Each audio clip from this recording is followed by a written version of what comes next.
الله رب العالمين والصلاة والسلام على نبينا محمد وآله وأصحابه أجمعين أما بعد فقد قال الله تبارك وتعالى والذين آمنوا أشد حبا لله وكان من دعاء النبي صلى الله عليه وسلم اللهم إني أسألك حبك وحب من يحبك وحب العمل الذي يبلغني حبك اللهم اجعل حبك أحب إلي من نفسي وأهلي ومن الماء البارد প্রিয় দিনী ভাইরা আল্লাহ সুবহানাহু ওয়া তাআলা কোরআনে কারীমের সূরা মায়েদার মধ্যে ইরশাদ করেন ইয়া আইয়ুহাল্লাযীনা আমানুত্তাকুল্লাহ ওয়াবতাগু ইলাইহিল ওয়াসিলা ওয়াজাহিদু ফি সাবিলিহি লাআল্লাকুম তুফলিহুন হে ঈমানদাররা তোমরা তাকওয়া হাসিল করো আল্লাহ তাআলাকে ভয় করো আর এই তাকওয়া তথা আল্লাহ তাআলার ভয় হাসিলের জন্য তোমরা ওসিলা গ্রহণ করো ওসিলা তালাশ করো এই ওসিলা বলতে কি বোঝানো হয় বাংলা ওসিলা নয় আমরা বাংলায় ওসিলা বলতে বুঝি কি বাংলা ওসিলা বলতে সাধারণত বুঝি কি কোন ব্যক্তির ওসিলা ওইটাকে সাধারণত ওসিলা বলতে আমরা বুঝি যদিও ওসিলা শব্দের অর্থ হলো ভায়া মাধ্যম এই আয়াতের ব্যাখ্যায় তাফসীর বিশেষজ্ঞ উলামা ইকরাম বলেন ওসিলা বলতে বোঝানো হয়েছে নেক আমলকে আমালে সালেহাকে ওয়াবতাগু ইলাইহিল ওয়াসিলা মানে নেক আমলের মাধ্যমে তোমরা তাকওয়া হাসিল করার চেষ্টা করো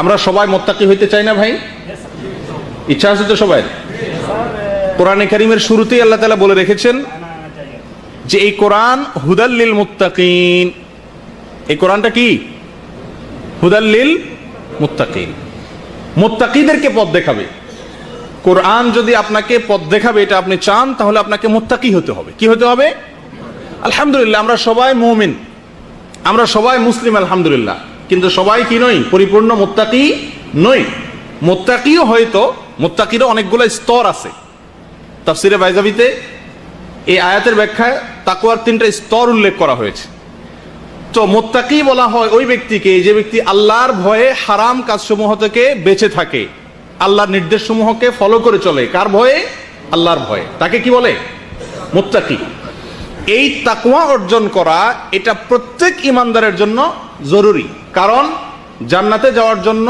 তাকওয়ার কোনো বিকল্প নাই তাকওয়া ছাড়া কোনো লোক জান্নাতে যেতে পারবে না কারণ কোরআনে কারীমে আল্লাহ তাআলা বলেছেন জান্নাত সম্পর্কে যে জান্নাত আল্লাহ তাআলা প্রস্তুত করেছেন কার জন্য মুত্তাকিদের জন্য উইদ্দাত লিল মুত্তাকিন আল্লাহ তাআলা আমাদের সকলকে মুত্তাকি হওয়ার তৌফিক দান করেন মুত্তাকিদের মধ্যে সবচেয়ে আফার ক্লাসের মুত্তাকি হওয়ার তৌফিক আল্লাহ তাআলা আমাদেরকে দান করেন প্রিয় দিনী ভাইরা মুত্তাকি হওয়ার জন্য আমাদেরকে কি করতে হবে ওয়াবতাগু ইলাইহিল ওয়াসিলা আমালে সালেহা বা ভালো কাজ করে করে তাকওয়ার দিকে অগ্রসর হতে হবে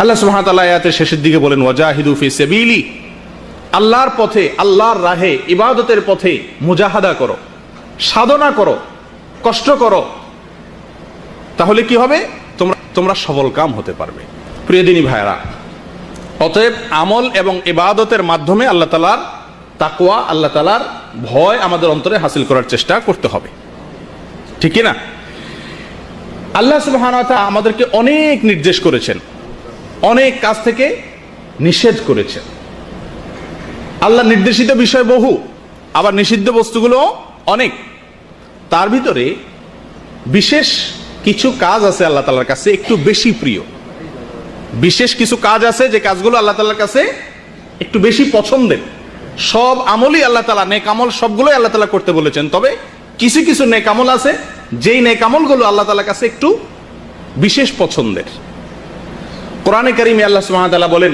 ওয়াল্লাযীনা আমানু আশাদ্দু হুব্বাল লিল্লাহ আর যারা ঈমানদার যাদের মধ্যে কি আছে ঈমান আছে তারা আল্লাহ তাআলাকে সবচেয়ে কঠিন ভাবে ভালোবাসে প্রচন্ড ভাবে আল্লাহকে ভালোবাসেন যারা কি ঈমানদার ঈমানদাররা আল্লাহ তাআলাকে ভালোবাসতে বাধ্য এটা ঈমানের সাথে ভালোবাসার অটোমেটিক স্বয়ংক্রিয় একটা সম্পর্ক যদি আপনার ভিতরে ঈমান থাকে তো আল্লাহর প্রতি আপনার ভালোবাসা অটোমেটিকলি চলে আসবে যার ভিতরে আল্লাহ তাআলার প্রতি ঈমান যত বেশি তার ভিতরে আল্লাহ তাআলার প্রতি ভালোবাসাও তত বেশি প্রিয় দিনী ভাইরা আল্লাহ সুবহানাহু ওয়া তাআলার প্রতি আমাদের ভালোবাসা অনেক সময় যেভাবে হওয়া দরকার সেভাবে আমরা উপলব্ধি করি না নিজের ভিতর।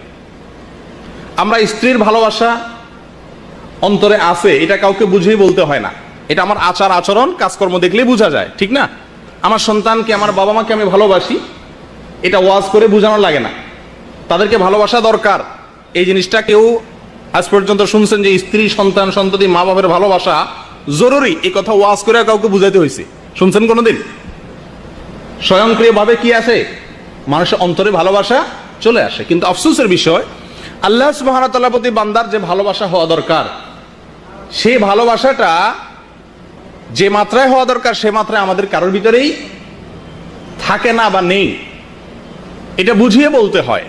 তার কারণ হলো, দুনিয়াতে স্ত্রী, সন্তান, মা বাবা, এদের অবদান, এদের আমাদের প্রতি তাদের অনুগ্রহ, এগুলো আমাদের কাছে মোটামুটি স্পষ্ট।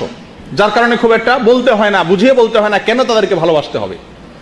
কিন্তু আল্লাহ সুবহানাহু ওয়া তাআলা আমাদের প্রতি কত ইহসান করেছেন, তার কত অনুগ্রহ আমাদের প্রতি, সেই অনুগ্রহের গুলোর আলোচনা আমরা যত বেশি করব, যত বেশি শুনবো, তত বেশি আল্লাহ তাআলার প্রতি আমাদের ভালোবাসা সৃষ্টি হবে। আমাদেরকে আল্লাহ সুবহানাহু ওয়া তাআলা মানুষ করে সৃষ্টি করেছেন, কুকুর শুকর বানান নাই। কত বড় ইহসান এটা! রাস্তা রাস্তায় মানুষের লাথি খেতে হয় না, মানুষের ঝাঁটার বাড়ি খেতে হয় না। মানুষ করে সৃষ্টি করেছেন আল্লাহ তাআলা। কুকুর, বিড়াল, শুকর, এই সমস্ত জন্তু, জীবজন্তু বানান নাই। আল্লাহ চাইলে তো আমাকে কুকুর করেও বানাতে পারতেন দুনিয়াতে, নাকি? এরপরে আল্লাহ তাআলা বেঈমান বানান নাই, ইমানদার বানিয়েছেন, যাদের মর্যাদা অনেক বেশি, যাদের জন্য জান্নাত আল্লাহ তাআলা তৈরি করেছেন। আল্লাহ তাআলা জীবনে সে মায়ের পেট থেকে, ত্রিমুখী অন্ধকারের মধ্যে থেকে আল্লাহ তাআলা আমাদেরকে রিজিক দিয়ে যাচ্ছেন, এখনো পর্যন্ত রিজিক সরবরাহ করে যাচ্ছেন, ঠিক না? একবার অক্সিজেন নিচ্ছি, নিঃশ্বাস টান দিলাম, দ্বিতীয়বার যে ছাড়বো সেই ক্ষমতা আমার হাতে নেই, যদি আল্লাহ তাআলা অনুগ্রহ না করেন। আল্লাহ তাআলা অনুগ্রহ করছেন বিধায় আবার ছাড়তে পারলাম। আবার যে গ্রহণ করতে পারবো নিঃশ্বাস, সেই ক্ষমতা আমার হাতে নাই, পৃথিবীর কোনো মানুষের হাতে নাই। আল্লাহ তাআলা সেই সুযোগটা দিচ্ছেন। প্রতি সেকেন্ডে সেকেন্ডে আল্লাহ সুবহানাহু ওয়া তাআলার অসংখ্য অগণিত নেয়ামত এর ভিতর আমরা হাবুডুবু খাচ্ছি। জীবনে বহু বিপদ থেকে আল্লাহ তাআলা আমাদেরকে রক্ষা করেছেন। অনেক বিপদে আমরা পড়ে যেতাম, অল্পের জন্য রক্ষা করেছেন কে? আল্লাহ সুবহানাহু ওয়া তাআলা।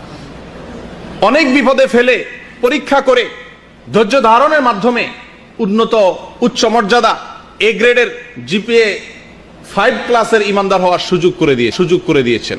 এরা এত অনুগ্রহ যে আল্লাহ তাআলার, তার প্রতি আমাদের ভালোবাসা স্বাভাবিকভাবে আসা উচিত কি উচিত না? আল্লাহর প্রতি ভালোবাসা ইমানদারদের থাকবে। এখন আপনি দেখেন আপনার অন্তরে আল্লাহর প্রতি ভালোবাসা আছে কিনা। যদি থাকে তাহলে আপনি ইমানদার। আর যদি আল্লাহর প্রতি আপনার কোনো ভালোবাসা না থাকে, তাহলে আপনি ইমানদার দাবি করতে পারবেন না। কারণ আল্লাহ তাআলা কোরআনে কারিমে বলেছেন, শুধু ভালোবাসা তা নয়, আশাদ্দু হুব্বাল লিল্লাহ ওয়াল্লাযিনা আমানু, আর যারা ইমানদার তারা আশাদ্দু হুব্বাল লিল্লাহ, আল্লাহর প্রতি তাদের ভালোবাসাটা হবে সবচেয়ে প্রগাঢ়, সবচেয়ে কঠিন ভালোবাসা হবে। কার প্রতি? আল্লাহর প্রতি। প্রিয় দিনী ভাইরা, আল্লাহ রাসূল সাল্লাল্লাহু আলাইহি ওয়াসাল্লাম দোয়া করতেন, আল্লাহুম্মা ইন্নী আসআলুকা হুব্বাক। আল্লাহ, আপনার ভালোবাসা আমি চাই। আমি কি চাই? আপনার ভালোবাসা চাই। আল্লাহর ভালোবাসা চাইতেন। আমরা জীবনে কেউ এই দোয়াটা বাংলায় হোক আর আরবি হোক করছি ভাই?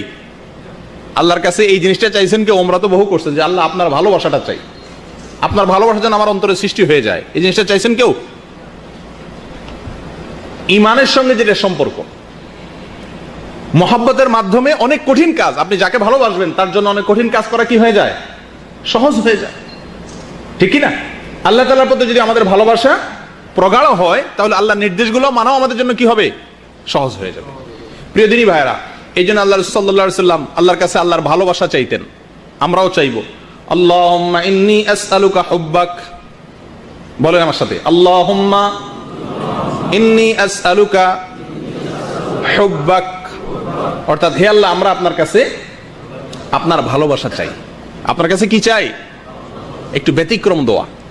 অনেক দোয়াই শুনছেন, একটু ব্যতিক্রম লাগে। আল্লাহর কাছে কি চাই? আল্লাহর ভালোবাসা। আল্লাহ, আমি তো নিমক হারাম, আল্লাহ আপনার এত নেয়ামত খাইয়াও আপনার প্রতি ভালোবাসা হয় না। আল্লাহ স্ত্রীকে ভালোবাসি, স্ত্রীর পছন্দের জিনিসটার কথা শুনলে বেকুল হয়ে যায় কখন তার হাতে সেটা সঁপে দেব, উঠিয়ে দেব। কিন্তু আপনাকে ভালোবেসে আপনার পছন্দের জিনিসটার জন্য এতটা বেকুল বা অস্থির হই না আল্লাহ। এটা তো নিমক হারামের দলিল, আর নিমক হারামের ঠিকানা তো জাহান্নাম। এই জন্য আল্লাহ, আমি যেন নিমক হালাল হতে পারি, আমি যেন নিমক হারাম না হই, আপনার কাছে আপনার ভালোবাসা চাই। ওয়া হুব্বা মান ইউহিব্বুক, এবং যারা আপনাকে ভালোবাসে, যারা আপনাকে ভালোবাসেন, মুত্তাকি উলামায়ে কেরাম, তাদের প্রতি যেন আমার ভালোবাসা হয়ে যায়, আমার অন্তরে যেন তাদের প্রতি কি হয়ে যায়, ভালোবাসা হয়ে যায়। কারণ ভালো মানুষের সাথে ভালোবাসা হয়ে গেলে আপনিও কি হওয়া, ভালো হওয়াটা সহজ হয়ে যাবে। ওয়া হুব্বাল আমালিল্লাযী ইউবাল্লিগুনি হুব্বাক, এবং ওই আমলের প্রতি ভালোবাসা যেন হয়ে যায়, ওই আমলটার প্রতি আমার টান যেন হয়ে যায়, যে আমলটা আমার অন্তরে আপনার ভালোবাসা সৃষ্টি করে দিবে, যে আমলটা করলে আমি আপনার ভালোবাসা অর্জন করতে পারবো। আয় আল্লাহ, সে আমলটা আমার মাঝে আপনি দান করেন। আল্লাহুম্মা জাআল হুব্বাকা আহাব্বা ইলাইয়া মিন নাফসি ওয়া আহলি ওয়া মিনাল মাইল বারিদ। হে আল্লাহ, আপনার ভালোবাসা আমার মাঝে, আমার নিজের জীবন থেকে, আমার নিজের পরিবার থেকে, এবং প্রচন্ড গরমের দিনে তৃষ্ণার্ত পিপাসার্ত একজন মানুষের কাছে ঠান্ডা শীতল পানি যেরকম প্রিয় হয়, তার চাইতে প্রিয় যেন হন আপনি আমার কাছে আল্লাহ। আমার জীবনের চাইতে যেন আপনি প্রিয় হন হে আল্লাহ, আমার পরিবারের চাইতে আপনি যেন আমার কাছে প্রিয় হন হে আল্লাহ, এবং প্রচন্ড গরমের দিনে শীতল ঠান্ডা পানির চাইতেও যেন আপনি আমার কাছে প্রিয় হন, সেই কামনা করি আল্লাহ। প্রিয় দিনী ভাইরা, এই দোয়াটা কে করতেন? রাসূলুল্লাহ সাল্লাল্লাহু আলাইহি ওয়াসাল্লাম। কেউ মুখস্থ করবেন ইনশাআল্লাহ? মুখস্থ করার ইচ্ছা আছে কারোর? মুখস্থ করবেন তো ইনশাআল্লাহ। হিসনুল মুসলিম নামে একটা বই আছে, আজকে আমরা কিছু নিয়েও আসছি। এই বইতে এই দোয়াটি আছে, এবং ওলামাদের কাছ থেকে বললে তারা লিখে দিবেন, আপনারা এগুলো মুখস্থ করবেন এবং দোয়াটা পড়বেন। আল্লাহ তাআলা আমাদের সকলকে আল্লাহ তাআলার মহব্বত দান করেন। প্রিয় দিনী ভাইয়ারা, আল্লাহর প্রতি শুধু নয়, দুনিয়ার যে কারোর প্রতি মানুষ যখন ভালোবাসে, যে কাউকে যখন মানুষ ভালোবাসে, তখন তার পছন্দের কাজগুলো মানুষ অটোমেটিকলি করার চেষ্টা করে। যেহেতু আমরা ইমানদার এবং আমাদের অন্তরে আল্লাহ তাআলা ভালোবাসা আছে অল্প হলেও, সেহেতু আমাদের জন্য উচিত আল্লাহর প্রিয় আমলগুলো তালাশ করা, ঠিক না? যে আল্লাহ তাআলা কোন আমলগুলোকে বেশি ভালোবাসেন। আমি আমার সন্তানকে ভালোবাসি, সেজন্য সন্তানের কোন জিনিসটা বেশি প্রিয়, ওটা তালাশ করে বের করি। ঠিক একইভাবে আল্লাহর প্রতি যেহেতু ইমানের সূত্রে আমাদের ভালোবাসার সম্পর্ক আছে, আমরা আল্লাহকে ভালোবাসি, সেজন্য আল্লাহ সুবহানাহু ওয়া তাআলার প্রিয় কাজগুলো কি কি সেগুলো সম্পর্কে আমাদের জানা দরকার। কোরআনে কারীমে আল্লাহ তাআলার পছন্দের অনেক কাজের কথা আল্লাহ তাআলা বলেছেন। আল্লাহ তাআলা কি কি কাজ পছন্দ করেন সেগুলোর ফিরিস্তি অনেক বিশাল লম্বা। জামিউস সাগীর কিতাবে 185টি বর্ণনা আসছে শুধুমাত্র আল্লাহর প্রিয় কাজগুলো কি কি, আল্লাহর পছন্দের কাজগুলো কি কি। সব ভালো কাজই আল্লাহর পছন্দ, অধিক পছন্দ, বেশি পছন্দের কাজগুলো কি কি সে বিষয়। তো আজকে আমরা এখান থেকে বেছে সহিহ সূত্রে বর্ণিত সামান্য কয়েকটি আল্লাহ তাআলার অতি প্রিয় কাজের কথা বলবো ইনশাআল্লাহ। কিন্তু তার আগে আপনাদেরকে ওয়াদা করতে হবে যে আপনারা এই আল্লাহ তাআলার প্রিয় কাজগুলোর কথা যে শুনছেন, এটা আমলের নিয়তে শুনছেন কিনা। কি বলেন?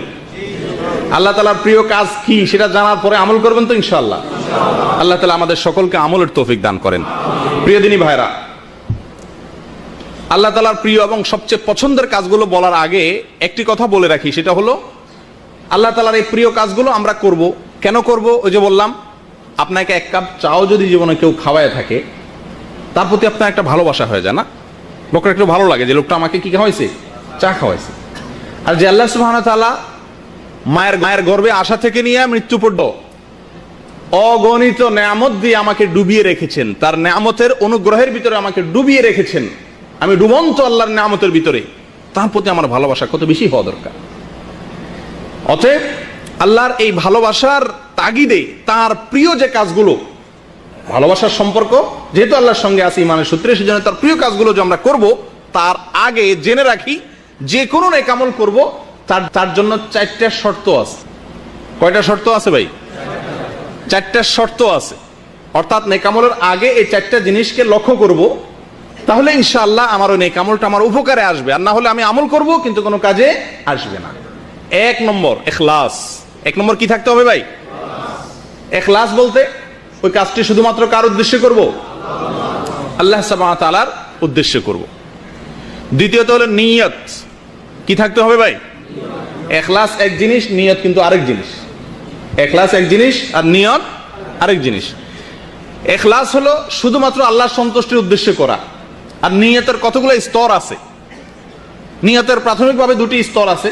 একটা হলো যে কোনো ভালো কাজ আপনি করবেন, এটাকে তাময়িজুল ইবাদাতি আনিল আদা, সাধারণ অভ্যাসগত কাজ নয়, এটা আল্লাহকে খুশি করার জন্য ইবাদত হিসেবে করছি, ইবাদতের উদ্দেশ্য অন্তরে থাকা, এটা হলো নিয়তের একটা পার্ট। নিয়তের দ্বিতীয় পার্ট হলো তাময়িজুল ইবাদাতি আনিল ইবাদাত, ইবাদতকে অন্য ইবাদত, এটা সালাত আদায় করছি, এটা যোহর আসর নয়, এটা আসর মাগরিব নয়, কোন ইবাদত এটা ফিক্স করে অন্তরে নিয়ত আনা, এটা হলো নিয়তের দ্বিতীয় পার্ট। অতএব আমল যেগুলো আল্লাহ তাআলার প্রিয় আমলের কথা আমরা শুনবো, এগুলোর আগে জেনে রাখি যে কোনো আমল করার জন্য এক নম্বর শর্ত হলো ইখলাস থাকতে হবে, দ্বিতীয় শর্ত হলো কি থাকতে হবে? নিয়ত থাকতে হবে।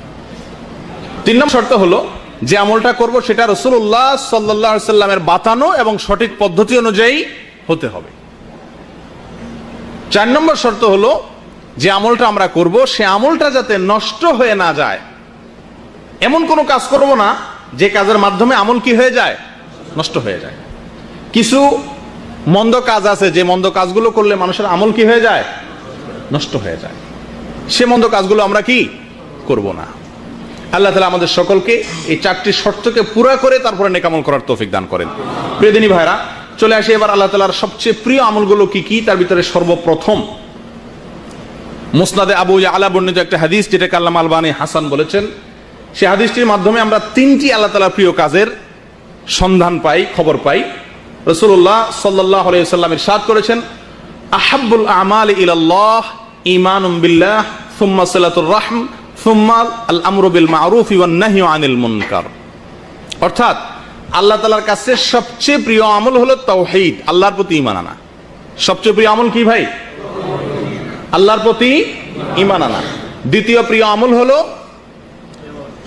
সিলাতুর রাহম, আত্মীয়তার সম্পর্ক, আত্মীয়তার যে বন্ধনগুলো আছে এগুলাকে সবসময় জুড়িয়ে রাখা, যুক্ত করে রাখা, এই বন্ধনগুলো ছিন্ন না করা। তিন নম্বর আমল হলো আল আমরু বিল মা'রুফ ওয়ান নাহয়ু আনিল মুনকার, ভালো কাজের নির্দেশ করা আর মন্দ কাজ থেকে বেঁচে থাকা। এই হাদিস থেকে আমরা তিনটি আল্লাহ তাআলার প্রিয় কাজ পেলাম।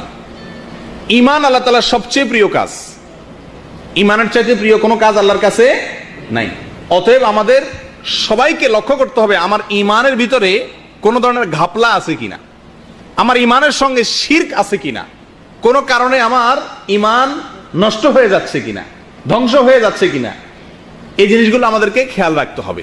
এবং এর জন্য নওয়াকিজুল ঈমান, ঈমান ভঙ্গকারী বিষয়গুলো কি কি, ঈমানকে ধ্বংস করে দেয় কোন কোন কাজগুলো, কোন কোন বিশ্বাসগুলো, সেগুলো সম্পর্কে স্বতন্ত্র ইলম হাসিল করতে হবে। কারণ আল্লাহর কাছে সবচেয়ে প্রিয় হলো কি? আল্লাহর প্রতি ঈমান আনা। সবচেয়ে প্রিয় আমল হলো আল্লাহর প্রতি ঈমান আনা। দ্বিতীয়ত হলো আত্মীয়তার সম্পর্ককে, বন্ধনকে যুক্ত করা, সংযুক্ত করা, আত্মীয়তার সম্পর্ককে ছিন্ন না করা। প্রিয়দিনী ভাইরা, আত্মীয়তা কাকে বলে? আত্মীয়তা বলতে কি বোঝানো হয়েছে? কে বলতে পারেন? আত্মার সাথে যার সম্পর্ক। তো এই হিসাবে তো আমরা সবাই আত্মীয়, এই হিসাবে তো আমরা সবাই আত্মীয়। ঠিক আছে, আল্লামা কুরতুবী রাহিমাহুল্লাহ আত্মীয়তার দুটো স্তর বলেছেন। একটা আত্মীয়তা হলো সারা দুনিয়ার মানুষের সঙ্গে, ইমানদারদের সঙ্গে আপনার আত্মার সম্পর্ক আছে। সারা দুনিয়ার ইমানদারদের সঙ্গে আপনার আত্মার সম্পর্ক আছে না? আপনি ভালোবাসেন না? বেঈমানদের সাথে তো আর কোনো মুসলমান কি থাকতে পারে না? আত্মার সম্পর্ক থাকতে পারে না। এই জন্য সমস্ত ইমানদার আত্মীয়। এটা হলো এক কিসিমের আত্মীয়। আর দ্বিতীয় কিসিমের আত্মীয় হলো যে সমস্ত আত্মীয়ের সঙ্গে আমার রক্তের সম্পর্ক আছে। কিসের সম্পর্ক আছে ভাই? রক্তের সম্পর্কিত আত্মীয় কারা?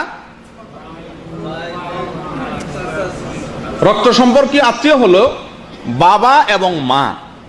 বাবার সম্বন্ধীয় যারা এবং মায়ের সম্বন্ধীয় যারা, তারা হলেন রক্ত সম্পর্কীয় আত্মীয়। বাবার সম্বন্ধীয় আত্মীয়ের মধ্যে বাবার রক্ত যাদের শরীরে আছে, যেমন চাচা, ফুফু, চাচাতো ভাই, ফুফাতো ভাই না, কারণ ফুফাতো ভাই কি ফুফার আরেক পুরুষের, দাদা, দাদি ইত্যাদি। অনুরূপভাবে মায়ের দিক থেকে গেলে মা, খালা, মামা, নানা, নানি, এরা। আচ্ছা, আমাদের কাছে, আমাদের বাংলাদেশী সমাজের কথা বলছি আমি, আত্মীয় বলতে এ ক্লাসের আত্মীয় মনে করা হয় কাদেরকে? এ ক্লাসের একেবারে সবচেয়ে গুরুত্বপূর্ণ মেহমান কে ভাই? শ্বশুর বাড়ির লোকজন। কথা ঠিক কিনা? শ্বশুর বাড়ির লোকজন সবচেয়ে গুরুত্বপূর্ণ আত্মীয় না? শ্বশুর বাড়ির লোকজন সবচেয়ে গুরুত্বপূর্ণ আত্মীয় হয়ে গেছে আমাদের কাছে।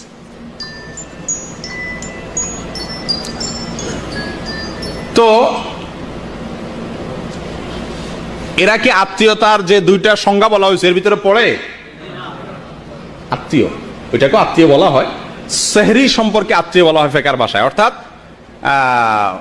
এটা মূল আত্মীয় না। স্ত্রীর সঙ্গে যতদিন সম্পর্ক আছে ততদিনের জন্য একটা সাময়িক আত্মীয়, যতদিন সম্পর্ক আছে ততদিন। এটা স্থায়ী কোনো আত্মীয় না, আত্মীয়তার লিস্টের ভিতরে পড়েই না। আর ওইটা হলো আমাদের কাছে সবচেয়ে গুরুত্বপূর্ণ আত্মীয়। অনেক এলাকাতে কুটুম বলে, কুটুম। শালা এবং শালিরে কি বলে? বলে না আপনাদের অনেক এলাকাতে? কুটুম শব্দের অর্থ জানেন আপনারা অনেকে ভাই? কুটুম মানে কি? কুটুম শব্দটা বাংলা, এর অর্থ কি? অতিথি, মেহমান। মানে মেহমান বলতেই বোঝানো হয় কাকে? আপনি অন্য কোনো মানুষকে কুটুম বলা হয় না। অনেক এলাকাতেই আছে কুটুম আসছে বা কুটুম বাড়ি গেছি। এই কুটুম বলতে বোঝানো হয় সাধারণত শালা শালিকে, যারা আত্মীয়তার লিস্টে থার্ড, কয় ক্লাসে? বাপের গোষ্ঠী, মায়ের গোষ্ঠী। এরপরে যায় থার্ড ক্লাসে, যায় থার্ড ক্লাসের আত্মীয় হলো আমাদের কাছে কি? ফার্স্ট ক্লাসে। আরেকটা জিনিস হলো, ফার্স্ট ক্লাসের আত্মীয় হলো বাবার গোষ্ঠী। আপনারা বেশিরভাগ মানুষ আমার সাথে একমত হবেন, আমাদের সমাজে দুঃখজনক ভাবে বেশিরভাগ ইমানদারেরা আমাদের বাবার গোষ্ঠীর সাথে সম্পর্ক ততটা ভালো থাকে না যতটা মায়ের গোষ্ঠীর সাথে সম্পর্ক ভালো থাকে। কথা ঠিক না বে ঠিক? চাচাতো ভাইয়ের সাথে সম্পর্ক বেশি ভালো থাকে না মামাতো ভাইয়ের সাথে থাকে? খালাতো ভাই, মামাতো ভাই, এদের সাথে সম্পর্ক বেশি ভালো থাকে নাকি ফুফাতো চাচাতো ভাইয়ের সাথে সম্পর্ক ভালো থাকে? কি বলেন? ফুফাতো এবং চাচাতো এই ভাইগুলোর সাথে যত সম্পর্ক থাকে তার চাইতে বেশি ঘনিষ্ঠ সম্পর্ক থাকে কিসের সাথে? মামাতো ভাইরে ঠিকই ফোন দেন, খালাতো ভাইরে ফোন দেন, কিন্তু ফুফাতো ভাইয়ের খোঁজ খবর নেওয়া হয় না। এটাই বেশিরভাগ লোকের অবস্থা। চাচা এবং ফুফু এদের সঙ্গে ততটা আন্তরিকতা আমাদের নাই যতটা আন্তরিকতা মামু অথবা খালার সঙ্গে আছে। এটা শরীয়তে আত্মীয়তার যে সিরিয়াল দিচ্ছেন, এই সিরিয়ালের গুরুত্ব না বোঝার কারণে হয়েছে। আমাদের এ ক্লাসের আত্মীয় হলেন আমাদের বাবা মা, এবং এরপরে দ্বিতীয়ত হলেন বাবার যে রক্ত সম্পর্কে যারা আছেন চাচা। বেশিরভাগ লোক চাচা চাচাতো ভাইয়ের সাথে সম্পর্কই নাই। কথা ঠিক কি ঠিক? এখানে খুঁজলে বহু লোক পাওয়া যাবে যে আমাদের চাচাতো ভাইয়ের সাথে আমাদের কোনো কথা নাই, আইল ঠেলা ঠেলি। আর চাচার জন্য হাদিয়া তোফা নেওয়া এটা আমরা জানিই না। ফুফু ওই বেচারিরে বিয়ে দিয়ে দিছে, বছরে 2 বছরে 10 বছরে একবার যাওয়াও কঠিন হয়ে পড়ে, ফোন পর্যন্ত করা হয় না। এটা রীতিমতো একটি হারাম কাজ। যদি সম্পর্ক ছিন্নের পর্যায়ে চলে যায় কবিরা গুনাহ।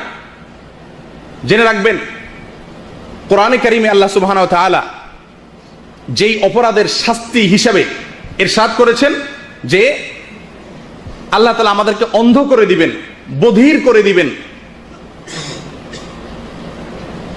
সে অপরাধটি হলো আত্মীয়তার সম্পর্ক ছিন্ন করা। রাসূলুল্লাহ সাল্লাল্লাহু আলাইহি সাল্লাম বলেছেন, লাআনাল্লাহু কাতিআর রাহিম। আত্মীয়তার সম্পর্ক যারা ছিন্ন করে তাদের প্রতি আল্লাহর গজব নাজিল হয়, আল্লাহর লানত নাজিল হয়। আপনি এখানে ওয়াজ শুনে কি লাভ হবে? আল্লাহর গজব নাজিল হওয়ার কাজ করে আছেন, ওয়াজ শুনে কোনো ফায়দা হবে না। অন্য হাদিসে আসছে রাসূলুল্লাহ সাল্লাল্লাহু আলাইহি সাল্লাম ইরশাদ করেছেন, যে ব্যক্তি আত্মীয়তার সম্পর্ক ছিন্ন করে সে জান্নাতে প্রবেশ করবে না। ছিন্ন করলে এখানে একটু বুঝতে হবে, যোগাযোগ না করা এক জিনিস, ছিন্ন করা আরেক জিনিস। ছিন্ন করা বলতে যে কোনো কারণে, যত যুক্তিসঙ্গত কারণই থাকুক না কেন, চাচাতো ভাইয়ের সাথে আমার কোনো যোগাযোগ নেই, ছিন্ন করে ফেলছি, চিনি না তোরে, চাচাকে চিনি না, মাকে চিনি না, বাবাকে চিনি না, সম্পর্ক ছিন্ন করে ফেললাম। এই অবস্থা যদি আমার মৃত্যু এসে যায়, আল্লাহ না করেন, আমি যদি এটাকে পুনরায় জোড়া দেওয়ার আগে আমি দুনিয়া থেকে চলে যাই, তো জাহান্নামী হিসাবে দুনিয়া থেকে যেতে হবে। আল্লাহ তাআলা আমাদেরকে হেফাজত করেন। তাহলে আত্মীয়তার সম্পর্ক জোড়া দেবো তো ইনশাআল্লাহ। যারা এই প্রবাসে থাকার কারণে, নানা কারণে, সম্পদের কারণে হোক, জমি জমার কারণে হোক, আত্মীয়ের লিস্টে যাদের নাম আছে তাদের সঙ্গে আমাদের সম্পর্ক নষ্ট হয়ে গেছে, তারা সম্পর্কগুলোকে পুনঃস্থাপন করবো ইনশাআল্লাহ। করবো তো? আজকেই তওবা করে নেন যে এই হারাম কাজ নিয়ে আমি দুনিয়া থেকে যাব না, এই হারাম কাজ থেকে আমি ফিরে আসব। বেশি কিছু করতে হবে না, অন্তত তাদের সঙ্গে সালাম বিনিময়, তাদের কল্যাণ কামনা করা এবং তাদের যে কোনো কিছুতে তাদের ভালো এবং মঙ্গল চাওয়া, স্বাভাবিক সম্পর্ক রাখা। যদি খুব বেশি মাখামাখি করতে গেলে অসুবিধা হয়, দরকার নেই মাখামাখি করার, স্বাভাবিক সম্পর্কটা অন্তত রাখতে হবে। বিশেষ করে চাচা এবং ফুফু, এই অবহেলিত দুটি সম্পর্ক। বিদেশ থেকে যাওয়ার সময় আপনারা প্রত্যেকেই কম বেশ শালা শালিরে ফোন করে ঠিকই জিগান কি আনবো তোমার জন্য, ঠিক না? ছোট ভাই বোনদেরকে কয়জন জিজ্ঞাসা করেন, এর মাত্রা খুবই কম। শালা শালির সামনে লাগেজ নিয়ে খুলে বলেন তোমার যেটা মনে চায় নাও, ঠিক না? আর ছোট ভাই বোনদের দিয়ে বলেন এটা তোর জন্য আনছি, ধর, আর হাত দিবি না কিছু। শ্বশুর বাড়ি গেলে আরে আমার মতো মিষ্টি, মানে কথা দিয়া মুখ দিয়ে মনে হয় যে চিনির বস্তা বাইরে শ্বশুর বাড়িতে, ঠিক না? আর বাবার বাড়িতে আসলে কি মা কি বাপ কি ভাই কি বোন সবার সাথে চরম ছেঁচড়ার মতো আচরণ করি আমরা, ঠিক না? ঠিক। এগুলো সবগুলো আত্মীয়তার সম্পর্ক পুনঃস্থাপন করা, মজবুত করা, সুদৃঢ় করার আসমানি যে নির্দেশ, আল্লাহর প্রিয়তম আমলগুলোর মধ্যে থেকে একটি আমলকে আমরা লঙ্ঘন করে চলি। তওবা করবো তো ইনশাআল্লাহ। আল্লাহ তাআলা আমাদের সকলকে আত্মীয়তার সম্পর্ককে স্থাপন করার তৌফিক দান করেন। আল্লাহ তাআলা যে সিরিয়ালে যাকে যতটা গুরুত্ব দিয়েছেন সেই সিরিয়ালে ততটা গুরুত্ব দেওয়ার তৌফিক দান করেন। মামুর গোষ্ঠীর চাইতে বাপের গোষ্ঠীর আত্মীয়তা বেশি মজবুত, এক নম্বরের, ওইটাকে গুরুত্ব বেশি দেওয়ার তৌফিক দান করেন। আর শ্বশুরবাড়ির গোষ্ঠীর আত্মীয় থার্ড ক্লাসের, এটা ম্যাডামকে বলার দরকার নাই, আপনি নিজের ভিতরে রাখেন যে এটা কোন ক্লাসের, থার্ড ক্লাসের। থার্ড ক্লাসের আত্মীয়কে আমি ফার্স্ট ক্লাসের মর্যাদা দিলে এটা জুলুম হবে। এটা কি হবে? জুলুম হবে। প্রিয় দিনী ভাইরা, আল্লাহ তাআলার প্রিয় আমলগুলোর মধ্যে থেকে হাদিসে যেটা আসছে আরেকটা হলো আমরে বিল মারুফ নাহি আনিল মুনকার, ভালো কাজের আদেশ আর অসৎ কাজের বাধা প্রদান। আমার আগে আমাদের শেখ এজাজুল হক সাহেব, আমাদের শেখ আব্দুল্লাহ আল হাদি বলছিলেন এই বিষয়ে মোটামুটি কিছু কথা এসে গেছে। আমরা অনেকেই ভালো কাজ নিজে করি কিন্তু অন্যকে বলি না। আমরা আসার সময় দেখেছি আমাদের বহু স্বদেশী ভাইয়েরা আড্ডা মারছেন, বসে আছেন, দাঁড়িয়ে আছেন। আপনি আসার সময় কয়জন মানুষকে ধরে বলেছেন ভাই চলো আল্লাহর কিছু কথা শুনি, নিজের জীবনকে গঠন করি, জান্নাতের যাওয়ার কিছু উপায় নিজের জন্য অবলম্বন করি, আবিষ্কার করি, চলো দ্বীনের মজলিসে যাই, ইসলাম শিখি। কয়জনকে আমরা আহ্বান করছি? আমার সামনে অন্যায় কাজ হয়, আমরা কয়জনে বাধা দেই? বিশেষ করে আজকের এই যুগটা চলছে চরম স্বার্থপরতার যুগ, মানুষ সময় আত্মকেন্দ্রিক। আমরা সবাই কি হয়ে গেছি? আত্মকেন্দ্রিক হয়ে গেছি। একজন কোনো অন্যায় কাজ করলে আমরা বলি যে আমার দরকার কি? এটা কি স্মার্টনেস বলা হয়? আত্মকেন্দ্রিক হয়ে গেলাম, কাউকে নিয়ে ভাবলাম না। ইসলাম এই নির্দেশ দেয় না। আল্লাহ তাআলার প্রিয় কাজগুলোর ভিতরে একটা হলো সৎ কাজের আদেশ দেওয়া, আর অন্যায় কাজ থেকে কি দেওয়া? বাধা দেওয়া। অন্যায় কাজ থেকে বাধা দেওয়ার মতো যদি শারীরিক শক্তি আপনার না থাকে, হাত দিয়ে যদি বন্ধ করার শক্তি না থাকে, তাহলে মুখ দিয়ে বলবেন। মুখ দিয়েও যদি বলার শক্তি না থাকে, অন্তত অন্তর থেকে ওইটাকে পরিবর্তনের পরিকল্পনা করবেন, ঘৃণা করবেন। এটা ঈমানের সর্বনিম্ন স্তর। অতএব আল্লাহ তাআলার প্রিয় কাজের ভিতরে এটা একটা মনে রাখবেন, সৎ কাজের আদেশ দেওয়া। আপনি একা সালাত আদায় করেন, জি না, আপনার রুমের ভাইদেরকে ডেকে সালাতে আনতে হবে। আপনি একা দিনী প্রোগ্রামে আসছেন না, এটা ঠিক নয়। আপনার আশেপাশের যে সমস্ত ভাইরা আছেন তাদেরকেও আপনি ডেকে আল্লাহর পথে আনতে হবে। আপনি একা ভালোভাবে চলেন, আপনার পরিবারকে বলেন না, জি না, তা হবে না। তাহলে সৎ কাজের আদেশ আমাদের জীবনের প্রত্যেকটা স্তরে ফিট করতে হবে।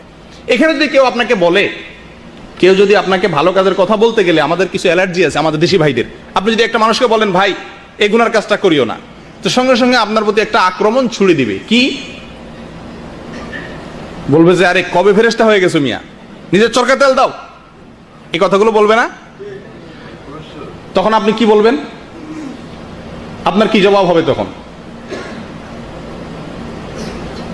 কি করতে হবে তখন? এরকম খারাপ কোনো কথা বললে তখন কি করতে হবে?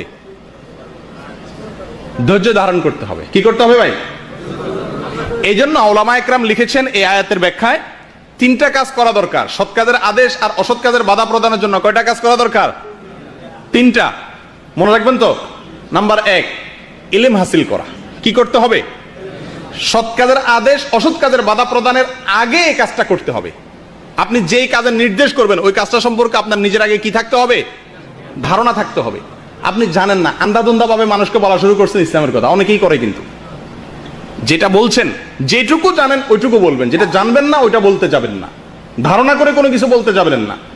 কথা বুঝে আসছে? 1 নম্বর, আমর বিল মারুফ নাহি আনিল মুনকারের আগে যে কাজটা করতে হবে সেটা হলো ইলম হাসিল করতে হবে। কি করতে হবে? আর ইলম হাসিল হওয়ার জন্য এই মজলিস, এলম হাসিল হওয়ার জন্যই এই মসজিদে সাপ্তাহিক দর্স হয়, মাসিক প্রোগ্রাম হয়, ইসলামী সেন্টারগুলো বই পুস্তক বিতরণ করে, জুমার সময় খুতবা হয়, এই সবগুলো আমাদেরকে কি করানোর জন্য? ইলম হাসিল করানোর জন্য।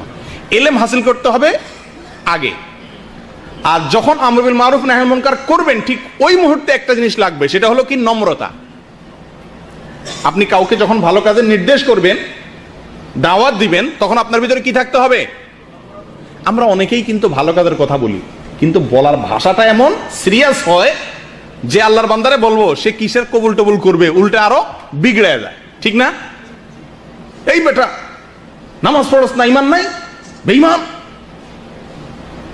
এরকম যদি আপনি আক্রমণ করে কথা বলেন, মুসলমানের বাচ্চা না তোরা, অনেকেই এরকম বলেন, এটা খারাপ কাজ করতেছে কেউ, আপনি তাকে নরম ভাষায় বলতে হবে। কি ভাষায় বলতে হবে ভাই?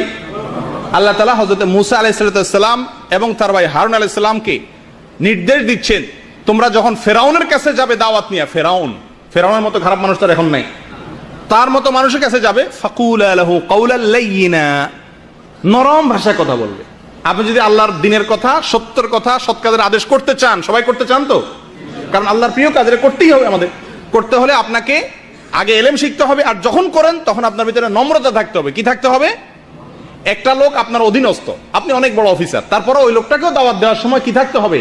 মুখে মুচকি হাসি থাকতে হবে, নরম ভাষায় বলতে হবে, ভাইরে চলো, এটাই তো আমাদের আখিরাতের পুঁজি, এটাই তো আমাদের জীবনের পুঁজি, চলো নামাজটা পড়ি, সুন্দর ভাষা। এরপরে যদি সে কোনো আজে বাজে কথা বলে, তখন কি করতে হবে? ঘাড় ফিরাইয়া তার দিকে ঘাড় মোটা করে না তাকাইয়া সবর করতে হবে। কি করতে হবে? তাইলে সৎ কাজের আদেশ, অসৎ কাজের বাধা প্রদান করতে হবে, কারণ আল্লাহর প্রিয় আমল। করবেন তো ইনশাআল্লাহ?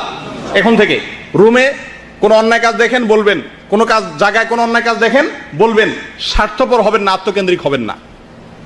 বলার একটা ফায়দা আছে ভাই, বলার ফায়দাটা বলবো। ফুটবল যখন ওয়ালের দিকে মারে, সবার আগে যে মারে তার দিকে আসে, ঠিক না? চেয়ারম্যান মেম্বাররা ইলেকশন করেন আমাদের দেশে, চেয়ারম্যান মেম্বারদের দুই রকমের লোক থাকে, এক হলো ভোটার আর একটা হলো ক্যাম্বাসার। দুই পদের লোক থাকে না? কিছু লোক আছে ওনাকে ভোট দিবে, ওনাকে সমর্থন করে, এর দুর্বাস। আর কিছু লোক আছে শুধু ভোট না, ওনার কি করে বেড়ায়? ক্যাম্বাস করে বেড়ায়, অর্থাৎ ওনার কর্মী। যারা ওই চেয়ারম্যান সাহেবের ক্যাম্বাস করে বেড়ায়, তাদের সাথে আর ভোটারের মধ্যে একটা পার্থক্য আছে। পার্থক্যটা হলো, সাধারণ ভোটার যে আমি আমার পছন্দের একজন চেয়ারম্যানকে আমি ভোট দেবো, আমার কাছে কিন্তু সব চেয়ারম্যানরাই দাওয়াত নিয়ে আসবে, আসবে না? সবাই এসে আমাকে দাওয়াত দিবে, ভাই আমার ভোটটা দিন, ঠিক না? যে ক্যাম্বাসার, তার কাছে কিন্তু ভুলেও কেউ দাওয়াত নিয়ে যাবে, কারণ সবাই জানে এ তো সিলমারা, অমুকের লোক, কর্মী, ওই লোকের ওই দলের নেতা, সেই তার কাছে কেউ যাবে, ভাই আমাদেরকে ভোট দিয়েন। আল্লাহ তাআলার পথে আপনি যখন অন্যকে আহ্বান করবেন, শয়তান এবং আপনার মন্দ যে দুনিয়ার মানুষ শয়তান, যারা আপনাকে খারাপ পথে আহ্বান করতো, আপনার এই গুণটা থাকার কারণে অনেক খারাপ কাজ থেকে আল্লাহ তাআলা আপনাকে রক্ষা করবেন। অটোমেটিকলি তারা আপনাকে আহ্বান করতে আসবে না। ও এই লোক, এই তো মতুয়া, এর কাছে কি বলবো আর। কি বলেন? কথা ঠিক বে ঠিক? প্রিয় দিনী ভাইয়েরা, সৎ কাজের আদেশ এবং অসৎ কাজের বাধা প্রদান আল্লাহর প্রিয় কাজগুলোর একটা। করবেন তো ইনশাআল্লাহ? জি। আল্লাহ তাআলা আমাদের সকলকে আল্লাহ যেভাবে পছন্দ করেন সেভাবে করার তৌফিক দান করেন। দ্বিতীয় যে হাদিসটি আমরা বলবো আল্লাহ তাআলার প্রিয় আমলের মধ্য থেকে, সেটা হলো সহিহ বুখারী এবং মুসলিমে আসছে, রাসূলুল্লাহ সাল্লাল্লাহু আলাইহি ওয়াসাল্লাম ইরশাদ করেছেন, আহাব্বুল আমালি ইলাল্লাহি আস-সালাতু লিওয়াক্তিহা সুম্মা বিররুল ওয়ালিদাইন সুম্মাল জিহাদু ফি সাবিলিল্লাহ। এই হাদিসে তিনটা আমল আসছে। এক নম্বর আমল হলো সময় মতো সালাত আদায় করা, সময় মতো সালাত আদায় করা, পাঁচ ওয়াক্ত সালাতকে সময় মতো আদায় করা। অন্য রাওয়ায়াতে আসছে লি আউয়ালি ওয়াক্তিহা, ওয়াক্তের ভিতরে মনে করেন যোহরের ওয়াক্ত 2 ঘন্টা টাইম থাকে, এর ভিতরে প্রথম ওয়াক্তে একেবারে ওয়াক্ত হওয়ার সঙ্গে সঙ্গে প্রাথমিক ওয়াক্তে নামাজ আদায় করা, এটা আল্লাহ তাআলার কাছে প্রিয়। এটা আল্লাহ তাআলার কাছে কি? আমরা অনেকে হয়তো সালাত আদায় করি, কিন্তু প্রথম ওয়াক্তে আদায়টা হয় না। আর বিশেষ করে একটা কথা আমি বলতে বাধ্য, সেটা হলো আমাদের মা বোনরা যারা দেশে আছেন, আমার যতটুকু জানা, ভুল হইতে পারে, আমি যতটুকু জানি সেটা হলো আমাদের দেশে মা বোনরা প্রায় সকলে ইল্লা মাশাআল্লাহ, হাজার ভিতরে 2-1 বেঁচে আছেন কিনা জানি না, দিনদার যারা 5 ওয়াক্ত নামাজ আদায় করেন, ওনারাও আউয়াল ওয়াক্তে নামাজটা পড়েন না। এটা মা বোনদের ভিতরে রোগটা বেশি।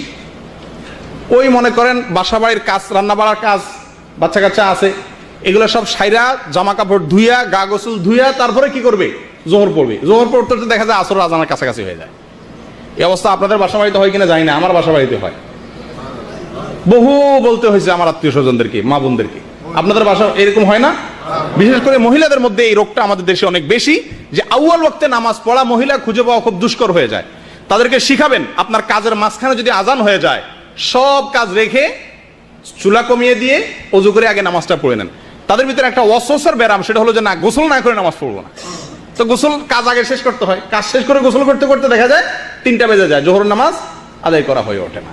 বিশেষ করে জোহর এবং আসরের মধ্যে এই গাফলতিটা প্রচন্ড পরিমাণে হয়। ঠিকই ঠিক না? এটা আমাদের সকলের দায়িত্ব, তাদেরকে সচেতন করা, সাবধান করা, যে বলবেন আল্লাহর প্রিয় আমলের মধ্যে একটা হলো আউয়াল ওয়াক্তে নামাজ আদায় করা। আর প্রবাসীও আমাদের বহু ভাইরা আছেন যারা যে কোনো কারণেই হোক নামাজকে পিছিয়ে দেন, একটু দেরিতে পড়ে। আপনাদের মধ্যে আছে কি নাই? কোরআন কারীমে আল্লাহ তাআলা বলেন, ফাওয়াইলুল লিল মুসাল্লিন আল্লাযীনা হুম আন সালাতিহিম সাহুন। ওই সমস্ত ঈমানদারদের জন্য ওয়াইল, ধ্বংস। ওই সমস্ত নামাজিরা ধ্বংস হবে, নামাজি ধ্বংস হবে। সুবহানাল্লাহ, বেনামাজি না, নামাজি লোক ধ্বংস হবে। কোন নামাজি? আল্লাযীনা হুম আন সালাতিহিম সাহুন, যে নামাজিরা তাদের নামাজের ভিতরে গাফলতি করে। এই আয়াতের ব্যাখ্যায় মুফাসসিরিন ইকরাম লেখেন, এই গাফলতির একটা হলো দেরি করে নামাজ পড়া। কি করে এরপর নামাজ পড়া? অনেক লোক আছে দেখবেন জামাতে নামাজের কদর নাই, ওই সূর্য ডুবে ডুবে তখন আসরের নামাজ পড়ে, আসরের আজান হয় তখন জোহরের নামাজ পড়ে। এরকম কিছু লোক আছে। আল্লাহ তাআলা আমাদেরকে যেন এটা থেকে হেফাজত করেন। দ্বিতীয়ত এই হাদিসের ভিতরে যে আমলটির কথা বলা হয়েছে, প্রিয় আমল আল্লাহ তাআলা, সেটা হলো বিররুল ওয়ালিদাইন। ভেরি ইম্পর্টেন্ট পয়েন্ট, আমাদের জন্য অত্যন্ত গুরুত্বপূর্ণ একটা বিষয়। বিররুল ওয়ালিদাইন, মা বাবার সাথে কি করা? সদাচরণ করা। মা বাবার সাথে কি করা ভাই? সদাচরণ করা। এটা এতটাই গুরুত্বপূর্ণ যে আল্লাহ তাআলা কোরআনে কারীমের ভিতরে তার ইবাদতের পাশাপাশি মা বাবার সাথে সদাচরণের কথা বলেছেন। ওয়া কাদা রাব্বুকা আল্লা তা'বুদু ইল্লা ইয়্যাহ, আল্লাহ ছাড়া আর কারোর ইবাদত করা যাবে না। তাওহীদের কথা আল্লাহ বলেছেন। সবচেয়ে প্রিয়, সবচেয়ে গুরুত্বপূর্ণ আল্লাহর কাছে কি? তাওহীদ। সে তাওহীদের কথা বলার পরে আল্লাহ তাআলা বলেন, দ্বিতীয় পয়েন্ট আল্লাহ তাআলা বলেন কি? ওয়া বিল ওয়ালিদাইনি ইহসানা, মা বাবার সাথে সুন্দর ব্যবহার করবে। আল্লাহর ইবাদতের পাশাপাশি কি করতে হবে? মা বাবার সাথে সদ্ব্যবহার করতে হবে। প্রিয় দিনী ভাইরা, সহিহ মুসলিমের এক হাদিসে আসছে, রাসূলুল্লাহ সাল্লাল্লাহু আলাইহি ওয়াসাল্লাম বলেন, রাগিমা আনফু, রাগিমা আনফু, সুম্মা রাগিমা আনফু, সুম্মা রাগিমা আনফু। ওই লোকটা কপাল পোড়া, ওই লোকটা কপাল পোড়া, দুর্ভাগা। 3 বার বললেন। সাহাবায়ে জিজ্ঞাসা করলেন, ইয়া রাসূলুল্লাহ, কে? তিনি জবাবে বললেন, যে লোক তার মা বাবা দুজনকে অথবা দুজনের কোনো একজনকে কি পাইছে? জীবিত পাইছে, অথচ তাদেরকে সন্তুষ্ট করতে পারে নাই, তাদের ইবাদত, তাদের খেদমত করে জান্নাত লাভ করতে পারে নাই। এই কপাল পোড়া ধ্বংস হোক। প্রিয় দিনী ভাইরা, বিশেষ করে আমরা যারা প্রবাসে আছি, আমাদের জন্য এই পয়েন্টটা একটু বেশি গুরুত্বপূর্ণ এই জন্য যে দূরে থাকার কারণে অনেক ভুল বোঝাবুঝির সৃষ্টি হয়ে যায়। মায়ের সাথে বউয়ের, ঠিকই না, শ্বশুরবাড়ির সাথে বাবার একটা মিসআন্ডারস্ট্যান্ডিং, একটা গ্যাপ সৃষ্টি হয়ে যায়। দোষ জারি থাকুক না কেন, দূরে থাকার কারণে এই গ্যাপটা দিন দিন বাড়ে। দেখা যায় মোবাইলে ঘন্টায় ঘন্টা কাল ঝগড়াই চলে, কিন্তু কোনো সমাধানে আসা যায় না। একটা মৌলিক কথা জেনে রাখেন, আল্লাহ এর সন্তুষ্টির পরে এই জমিনে, আল্লাহর দুনিয়াতে সবচেয়ে গুরুত্বপূর্ণ আমার কাছে কার সন্তুষ্টি? মা এবং বাবা। মনে রাখতে হবে, ওয়ালা তাকুল্লাহুমা উফিন ওয়ালা তানহারহুমা। আল্লাহ বলেছেন মা বাবাকে কি বলা যাবে না? উফ, উফ, এটা কি করা যাবে না? বলা যাবে না। মা বাবাকে সন্তুষ্ট রাখার চেষ্টা করতে হবে যতক্ষণ পর্যন্ত তারা আল্লাহর হুকুমের বাইরে কিছু করতে না বলেন। আল্লাহর হুকুমের বাইরে যতক্ষণ পর্যন্ত কিছু করতে না বলেন, ততক্ষণ পর্যন্ত তাদের কথা মানা কি ফরজ। স্ত্রীর সাথে মায়ের যদি দ্বন্দ্ব হয়, কোনটাকে প্রাধান্য দিবেন? মাকে না স্ত্রীকে? যদি মা জুলুম করে তাহলে কি করবেন? মা এবং বউ সাথে কোনো ঝামেলা হলে 99% ছেলেদের কাছে মনে হয় মা জুলুমটা করতেছে বউয়ের উপরে, ঠিক কি না? এক্ষেত্রে আমরা কি করব? মাকে প্রাধান্য দেব। তো মা যদি জুলুম করে, মা যদি বউর উপরে জুলুম করতে বলে, তাহলে কি আমি সেটা করব না? মা যদি বলে বাবা তোরে বরে ফিডা, তার জন্য আর কিছু দিবি না, তো মার সেই নির্দেশ কি করা যাবে না? মানা যাবে না। কিন্তু মায়ের সাথে ব্যবহার খারাপ করা যাবে না। মা যদি অন্যায় করতে বলে, তাহলে সে অন্যায় কাজটা করবেন না, কিন্তু মায়ের সাথে কথা বলতে হবে কিভাবে? নম্রভাবে, যে মা এটা আমি করতে পারতেছি না। আর যদি কিছু না বলতে পারেন, চুপচাপ থাকেন, ব্যবহার খারাপ করতে যাবেন না। প্রিয় দিনী ভাইরা, রাসূলুল্লাহ সাল্লাল্লাহু আলাইহি ওয়াসাল্লাম বলেছেন, রেদার রব ফি রিদাল ওয়ালিদাইন ওয়া সাখাতুর রব ফি সাখাতিল ওয়ালিদাইন। যার মা বাবা সন্তুষ্ট ফরজ আমাল করার পরে, গুনাহ থেকে মোটামুটি বাঁচে, মেইন কাজগুলা করে, এই লোকের উপরে যদি তার মা বাবা সন্তুষ্ট থাকে তো আল্লাহও সন্তুষ্ট। আর যদি কারোর প্রতি তার মা বাবা অসন্তুষ্ট তো আমল করুক না কেন, আল্লাহ তার উপরে কিনা সন্তুষ্ট না। প্রিয় দিনী ভাইরা, আমাদের যে কোনো কাজের ক্ষেত্রে মা বাবাকে প্রাধান্য দেবো ইনশাআল্লাহ, ঠিক আছে তো? মা বাবার হুকুমকে প্রাধান্য দেব, তাদের চাওয়াকে প্রাধান্য দেব। স্ত্রী এবং মা বাবার ভিতরে যদি সংঘর্ষ দেখা দেয়, স্ত্রীকে বুঝাবো, মা বাবাকে নয়। স্ত্রীকে থামানোর চেষ্টা করব, মা বাবাকে নয়। কিন্তু তার মানে এই নয় যে মায়ের নির্দেশে স্ত্রীর উপর জুলুম করব। জুলুমের কথা বললে সেটা করব না, ঠিক আছে তো ভাই? 3 নম্বর আল্লাহর প্রিয় কাজগুলোর ভিতরে একটা হলো আল্লাহর রাস্তায় জিহাদ করা। কি করা ভাই? আল্লাহর রাস্তায় জিহাদ করা। আল্লাহর রাস্তায় জিহাদ করার মানসিকতা, প্রেরণা আমাদের সকলের ইমানের ভিতরে, আমাদের অন্তরের ভিতরে থাকতে হবে। আমরা সবাই আল্লাহর রাস্তায় জিহাদ করতে চাই, কি বলেন? আল্লাহর রাস্তায় জিহাদের মানসিকতা প্রত্যেক ইমানদারের ভিতরে থাকতে হবে, কি হবে না? কিন্তু জিহাদ কাকে বলে, জিহাদ কখন ফরজ হয়, জিহাদ করার সুযোগ কখন হয়, এ সম্পর্কে আরেক বিস্তারিত আলোচনা দরকার। এর সঠিক ইলমটুকু ওলামায়ে কেরামের কাছ থেকে কোরআন এবং হাদিসের আলোকে গ্রহণ করব। আজকাল দেখা যায় যে কোনো কাজকে আমরা জিহাদ বলে দিই। নিরীহ কোনো মানুষকে বোম মারাকে কিছু মানুষ জিহাদ মনে করে, কিছু নিরীহ মানুষের উপর আক্রমণ করাকে কিছু মানুষ কি মনে করে, জিহাদ মনে করে। ওই যে এখন আন্তর্জাতিক একটা বাইরে হয়েছে IS, এদের যে কার্যক্রম, এটাকে অনেক মুসলমান কি মনে করে, জিহাদ মনে করে। জিহাদ কখন ফরজ হয়, কি কি শর্তে ফরজ হয়, কখন ওই জিহাদে আমাকে শামিল হওয়া ফরজ হয়ে যায় আমার উপরে, এটার জন্য আলাদা বিধিবিধান আমাদেরকে জানতে হবে। তবে মৌলিকভাবে মোটের উপরে ইমানদারের অন্তরে জিহাদের প্রেরণা থাকতে হবে। রাসূলুল্লাহ সাল্লাল্লাহু আলাইহি সাল্লাম বলেছেন, ওয়াদিতু আন উকাতিলা ফি সাবিলিল্লাহ সুম্মা উহইয়া সুম্মা ফাউক্তাল সুম্মা উহইয়া সুম্মা উক্তাল সুম্মা উহইয়া সুম্মা উক্তাল। আমার মনে চায়, আমার অন্তরে ইচ্ছা আছে যে আল্লাহর রাস্তায় জিহাদ করে আমি শহীদ হয়ে যাব। এরপর আল্লাহ যদি আমাকে আবার জীবিত করতেন, আমি আবার শহীদ হইতাম, আবার জীবিত করলে আবার শহীদ হতে চাইতাম। তাহলে আল্লাহর দ্বীনের জন্য জীবন বিলীন করার মানসিকতা অন্তরের ভিতরে লালন করতে হবে, ঠিক আছে তো ভাই? এটা হলো জিহাদ, এটা আল্লাহ তাআলার কাছে প্রিয়। তৃতীয়ত, আল্লাহ তাআলার কাছে প্রিয় আমলের তালিকাতে আরেকটি আমল আছে, সহিহ বুখারী এবং মুসলিমে আসছে। রাসূলুল্লাহ সাল্লাল্লাহু আলাইহি ওয়াসাল্লাম বলেছেন, আহাব্বুল আমালি ইলাল্লাহি আদওয়ামুহা ওয়া ইন কাল। আল্লাহ তাআলার কাছে সবচেয়ে প্রিয় আমল ওই আমলটি, যে আমলটি বান্দা কন্টিনিউ করে, যে আমলটা বান্দা কি করে, যদিও সেটা কম হয়, সে আমলটা পরিমাণে যদি ছোটও হয় কিন্তু সব সময় করে, এরকম আমল আল্লাহর কাছে কি বেশি প্রিয়। যে কোনো আমলে আল্লাহর কাছে প্রিয়, কিন্তু বেশি প্রিয় কোন আমলটা, যে আমলটা বান্দা নিয়মিত করে। আজকে একদিন মাশাআল্লাহ মসজিদ ভর্তি হয়ে গেছেন, সবাই আসছেন, এটা আল্লাহর কাছে প্রিয়, এটা আল্লাহর কাছে কি, কিন্তু আল্লাহর সবচেয়ে প্রিয়। আপনি যদি আল্লাহকে ভালোবাসেন সবচেয়ে বেশি, ইমানদার, এই জন্য সবচেয়ে বেশি আল্লাহ পছন্দের কি জিনিস সেটা তো জানতে হবে। আল্লাহর কাছে সবচেয়ে প্রিয় হলো এই মজলিসের ভিতরে ওই সমস্ত লোকেরা যারা শুধু আজকের এই মাসিক প্রোগ্রামে না, সাপ্তাহিক দর্শেও আসে, বসে এবং সবসময় বসার চেষ্টা করেন, শুধু মাসে বা সিজনে না। তারা হলেন আল্লাহর কাছে অধিক প্রিয়। মনে থাকবে তো ইনশাআল্লাহ? তাহলে যারা এতদিন নিয়মিত বসেন না তাদের কি হবে? তারা আল্লাহর অপ্রিয়, তো তার এক মুসিবত হয়ে গেল।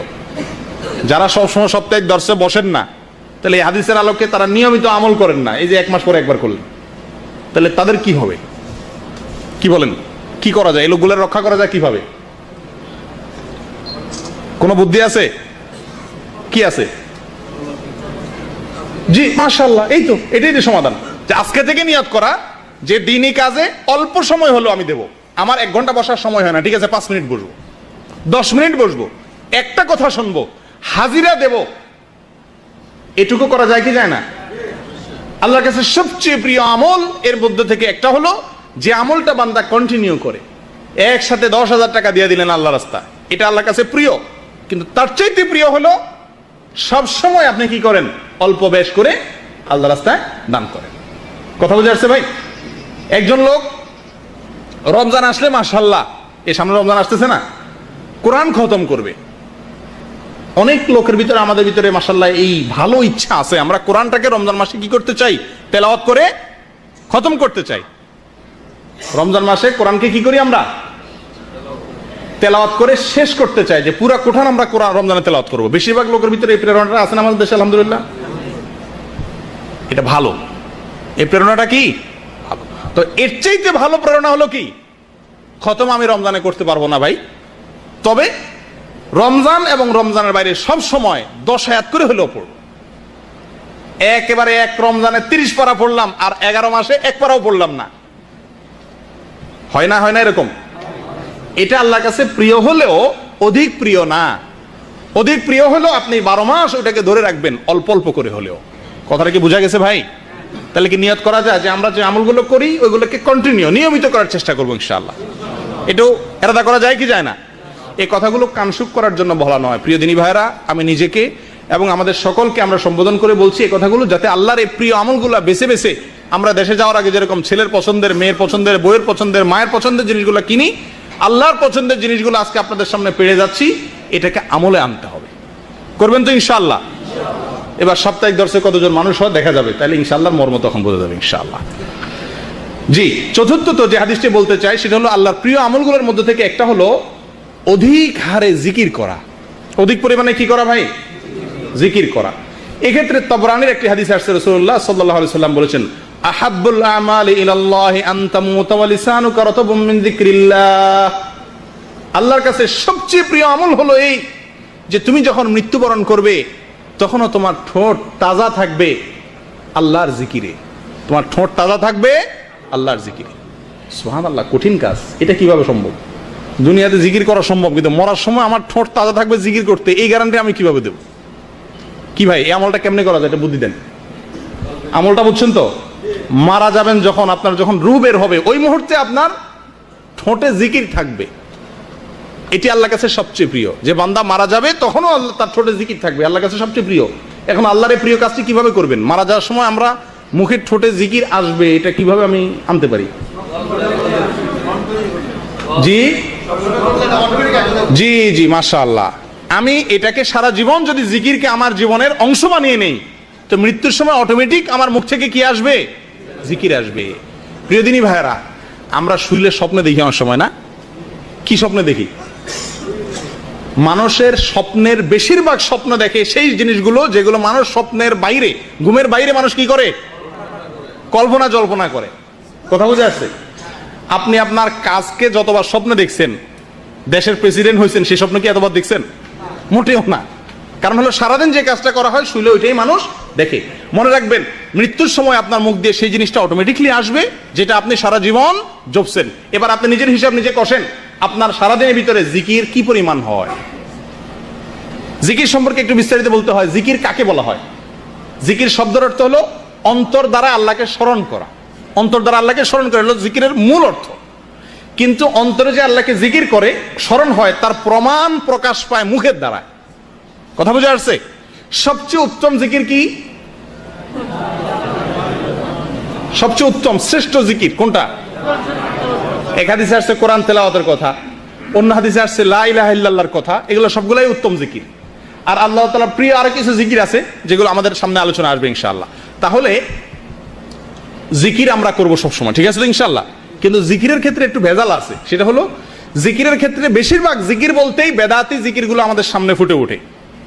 বেদাতি জিকির কোন জিকির? যে জিকির মন গড়া পদ্ধতিতে করা হয়। মন গড়া পদ্ধতিতে করা হয়। জিকির সম্পর্কে একটা বিস্তারিত একটা আলোচনা দরকার। আশা করি এই সম্পর্কে আপনারা পরবর্তীতে কোনো আলোচনা দ্বারা জেনে নেবেন অথবা কোনো বই পুস্তক পড়ে নেবেন। সঙ্গে শুধু এটুকু বলি, কোরআন এবং হাদিসে রাসূলুল্লাহ সাল্লাল্লাহু আলাইহি সাল্লাম এবং আল্লাহ তাআলা আমাদেরকে জিকিরের যেই ফরম্যাটগুলো দিয়েছেন, যে বাক্যগুলো শিখে গিয়েছেন, ওইগুলোকে উনি যেভাবে বলেছেন, যেটাকে সাধারণভাবে রেখেছেন সেটাকে সাধারণভাবে, যেটা সংখ্যা বর্ণনা করেছেন ওটাকে সংখ্যা অনুযায়ী আমরা করতে থাকবো। এটা হলো জিকির। মনে থাকবে তো ইনশাআল্লাহ? আল্লাহ তাআলা প্রিয় আমলগুলোর মধ্যে থেকে একটা। আল্লাহ তাআলা আমাদেরকে বেশি বেশি আল্লাহ জিকির করার তৌফিক দান করেন। 5 নম্বর, অত্যাচারী শাসকের সামনে সত্য কথা বলা আল্লাহর প্রিয় আমলের মধ্যে থেকে একটা। অত্যাচারী শাসকের সামনে সত্য কথা বলা, ন্যায় কথা বলা, এটা হলো আল্লাহর প্রিয় আমলগুলোর মধ্যে থেকে একটা। শুধু শাসক বলতে এখানে যদি হাদিসের ভিতরে বাদশার কথা আসছে, সুলতানের কথা আসছে, আমাদের সাধারণ জীবনযাত্রার মধ্যেও একটা মানুষ অন্যায় করে, জুলুম করে সবার উপরে, তার দাপট খুব বেশি, যে কারণেই হোক, তার সামনে দাঁড়িয়ে সত্য কথাটাকে বলতে পারা, এটা হলো আল্লাহর প্রিয় কাজগুলোর মধ্যে থেকে একটা। আর আমতা আমতা করা, মেন করা, মেও করা বিড়ালের মতো, তার কাজকে সমর্থন করা বা চামচামি করা, সহজ বাংলায় এই কাজগুলো আল্লাহ তাআলার কাছে কি নয়? প্রিয় নয়। মুসনাদে আহমদের একটা হাদিস আসছে, এই ক্ষেত্রে রাসূলুল্লাহ সাল্লাল্লাহু আলাইহি ওয়াসাল্লাম বলেছেন, আহাব্বুল জিহাদি ইলাল্লাহ কালিমাতুল হক তুকালু লিইমামিন জাইর।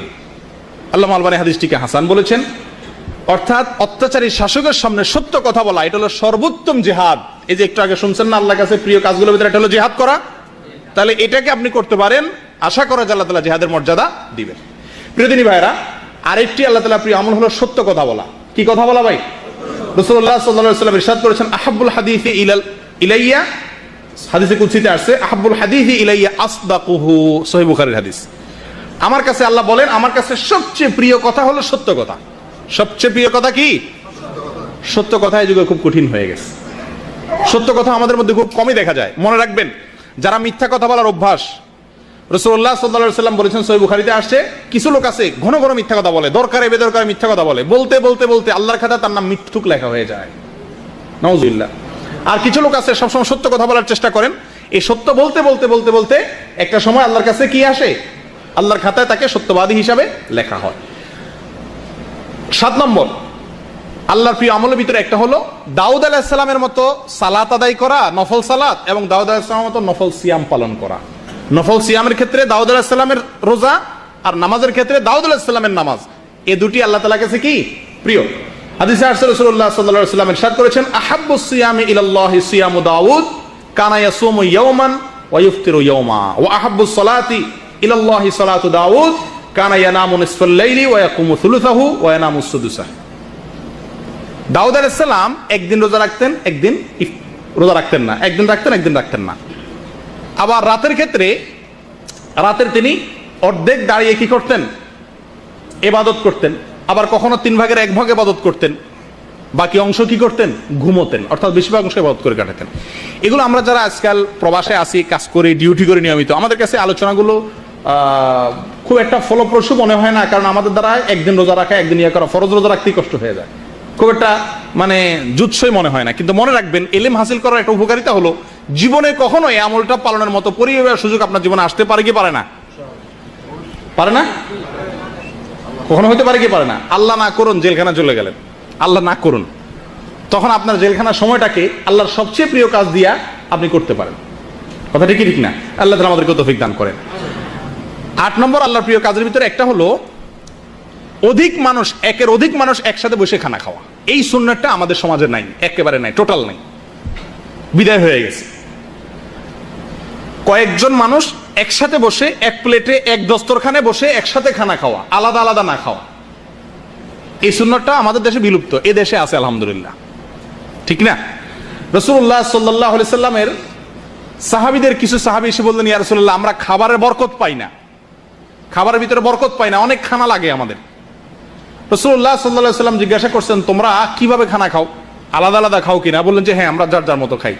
তখন তিনি বললেন যে না, যার যার মতো খাইলে, আলাদা আলাদা খাইলে সেখানে আল্লাহ তাআলার বরকত থাকে না, একসাথে খাও, আল্লাহ তাআলা বরকত দিবেন। অন্য হাদিসে আসছে, রাসূলুল্লাহ সাল্লাল্লাহু আলাইহি ওয়াসাল্লাম ইরশাদ করেছেন, আহাব্বুত তুআমি ইলাল্লাহি মা কাসুরাত আলাইহিল আইদি, সবচেয়ে আল্লাহর কাছে প্রিয় খাবার, আল্লাহর কাছে ওই খানাটা সবচেয়ে, আমরা সবাই খাই, কিন্তু আমার খানাটা আল্লাহর কাছে প্রিয় হচ্ছে কিনা, এটা হলো আমি যদি আল্লাহকে ভালোবেসে থাকি, তো সে ভালোবাসার দাবি হলো লক্ষ্য করা যে আমি তো প্রতিদিনই খাই 2 বেলা 3 বেলা, কিন্তু আমার খানাটা 23 বছর 24 বছর 50 বছর 30 বছর 35 বছর জীবন পার করলাম, আমার খানা কখনো আল্লাহর কাছে কি হয় নাই? প্রিয় খাবার হয় নাই। কত আফসোসের কথা। আমার খানাটা আল্লাহর কাছে প্রিয় হবে যদি সেই খাবারে অনেকগুলো হাত থাকে। এটা সহিহ ইবনে হিব্বানের ভিতরে আসছে, আল্লামা আলবানী এটাকেও হাসান বলেছে।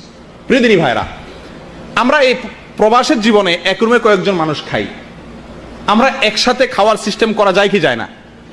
সবাই যদি একমতের না হয়, 2 জন মিলে তো করা যায়, 3 জন মিলে তো করা যায়, যায় কি যায় না? ইচ্ছা করবেন কি করবেন না? একটু চেষ্টাটা করেন, নিয়তটা করেন ইনশাআল্লাহ। তাহলে একা একা খাওয়া, ছোট ছোট প্লেটে আলাদা আলাদা খাওয়া, এটা বরকতের খাবার নয়। আল্লাহর প্রিয় কাজগুলোর ভিতরে একটা হলো অধিক পরিমাণে সুবহানাল্লাহ ওয়া বিহামদি পড়া। কি করা পাই? সুবহানাল্লাহি ওয়া বিহামদি, বেশি বেশি পড়বেন ইনশাআল্লাহ। ঠিক আছে তো? এই জিকিরটা ওই যে বললাম এতক্ষণ, জিকির আল্লাহর কাছে প্রিয়, তার ভিতরে আবার উত্তম প্রিয় ভিতরে একটা হলো কি সুবহানাল্লাহি ওয়া বিহামদি। রাসূলুল্লাহ সাল্লাল্লাহু আলাইহি ওয়াসাল্লাম ইরশাদ করেছেন, আহাব্বুল কালামি ইলাল্লাহ আন ইয়াকুল আল আবদু সুবহানাল্লাহি ওয়া বিহামদি। মুসলিমের হাদিস, আল্লাহর কাছে সবচেয়ে প্রিয় কথা হলো বান্দা সুবহানাল্লাহি ওয়া বিহামদি এই কথাটা বলবে।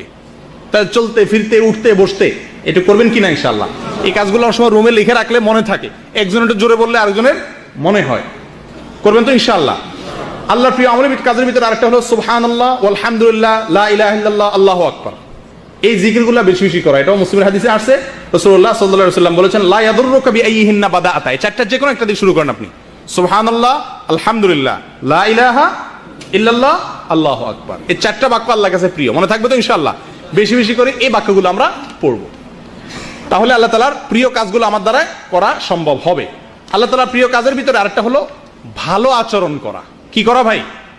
হুসনে খুলক, উত্তম আখলাক, মিন আহাব্বিল আমালি ইলাল্লাহ, উত্তম আখলাক মানুষের ভিতরে থাকা। রাসূলুল্লাহ সাল্লাল্লাহু আলাইহি ওয়াসাল্লাম ইরশাদ করেছেন, আহাব্বু ইবাদিল্লাহি ইলাল্লাহি আহসানুহুম খুলুকা। তবরানির হাদিস, আল্লামা আলবানী সহিহ বলেছেন, বান্দাদের ভিতরে সবচেয়ে প্রিয় বান্দা, আমরা এখানে 200 মানুষ যদি থাকি, আমাদের ভিতরে কিছু লোক আছেন আল্লাহর কাছে সবচেয়ে প্রিয়, আল্লাহ তাদেরকে সবচেয়ে বেশি ভালোবাসেন। তারা কারা ভাই? যে লোকগুলোর ব্যবহার সবচাইতে সুন্দর। ভাই এটা গুরুত্বপূর্ণ একটা পয়েন্ট, খুবই গুরুত্বপূর্ণ। এই পয়েন্টটাতে 1 মিনিট হলো নিতে হচ্ছে, কারণ আল্লাহর কাছে সবচেয়ে প্রিয় যে আমলটি নেক আখলাক, উত্তম ব্যবহার আচরণ, এই জিনিসটি আজকাল আমাদের থেকে বিলুপ্ত হতে যাচ্ছে। আমরা সবাই ভালো ব্যবহার করি, কাকে? কার সাথে? যার কাছে আমার স্বার্থ আছে, বস মুদির, তার কাছে গেলে আমরা সবাই কি করি? ভালো ব্যবহার করি। শেখ সাদি রহমতুল্লাহ আলাইহি ফার্সি কবিতায় বলেছিলেন, গাদাগার তাওয়াদু কুনাদ খোয়ে উস্ত। ভিক্ষুক যে পৃথিবীর সবচেয়ে বিনয়ী লোকটার নাম হলো ভিক্ষুক, ঠিক না? ভিক্ষুকের ভিক্ষার সময় যে বিনয় থাকে, এটা কি আসল বিনয়? শেখ সাদি রহমতুল্লাহ বলেন, এটা তো তাওয়াজু না, এটা তো তার ব্যবসা, এটা তো আমল না, নেক আমল হবে এটা। তাহলে আমরা যে উপরস্থ বসের কাছে যাই ভদ্র হই, ভদ্র সাজিয়ে একেবারে মনে হয় যে আমি কিছু জানি না এমন ভাবে দাঁড়াই থাকি, তো এটার কোনো মূল্য আল্লাহর কাছে নাই। আল্লাহর কাছে মূল্য হলো আপনার ক্যাম্পের লোকের সাথে, আপনার রুমের লোকের সাথে, আপনার প্রতিবেশীর সাথে, আপনার সহকর্মীর সাথে, আপনার অধীনস্থের সাথে আপনি কিরকম ব্যবহারটা করেন। কথা বোঝা যাচ্ছে ভাই? এটা সত্যি কথা বলতে কি, এই বিষয়ে কথা বলতে গিয়ে আমার নিজেরও লজ্জা লাগে যে এটা বলা যত সোজা, এই বিষয়ে ওয়াজ করা যত সোজা, আমল করা তার চাইতে শত শত গুণ কঠিন। সদ আচরণ, মানুষের সাথে ব্যবহারটা সুন্দর করা, এর চাইতে উত্তম কোনো আমল নাই। তিরমিজির হাদিসে আসছে, রাসূলুল্লাহ সাল্লাল্লাহু আলাইহি ওয়াসাল্লাম বলেছেন, মিজানের পাল্লায় কিয়ামতের ময়দানে যত আমল মানুষ করবে, দান সদকা নামাজ রোজা সমস্ত আমলকে আল্লাহ মিজানের পাল্লা উঠাবেন, তার ভিতরে একটা আমল সবচেয়ে বেশি ওয়েট হবে, পাল্লাকে সবচেয়ে বেশি ভারী করবে, সে আমলটা হলো সৎ ব্যবহার। মানুষের সঙ্গে গালিগালাজ করা এটা অসৎ ব্যবহার, চিল্লাচিল্লি করা অসৎ ব্যবহার, ঝগড়াঝাটি করা অসৎ ব্যবহার, মুখ কালো করে কথা বলা অসৎ ব্যবহার, এই সবগুলো অসৎ ব্যবহারের ভিতরে শামিল। উত্তম আখলাক, উত্তম আচরণ মানুষের সাথে করা। যদি কেউ আমার সাথে খারাপ আচরণ করে, ইদফা বিল্লাতি হিয়া আহসান, তো আমি ভালো দিয়ে তার প্রতি করব, মোকাবেলা করব, এটা হবে সদাচরণ। এটার ওয়াজ করা যত সহজ, বাস্তবতা তার চাইতে অনেক কঠিন। কিভাবে সদাচরণ আমরা করব?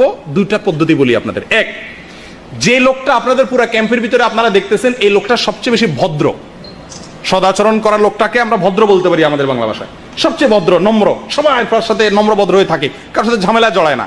এই লোকটার বেশি বেশি সঙ্গ নেবেন, সোহবত নেবেন, কারণ আল্লাহ তাআলা বলেছেন, ইয়া আইয়ুহাল্লাযীনা আমানুত্তাকুল্লাহ ওয়া কুনু মাআস সাদিকিন, তাকওয়া অর্জন করো আর সাদিকদের সাথে থাকো।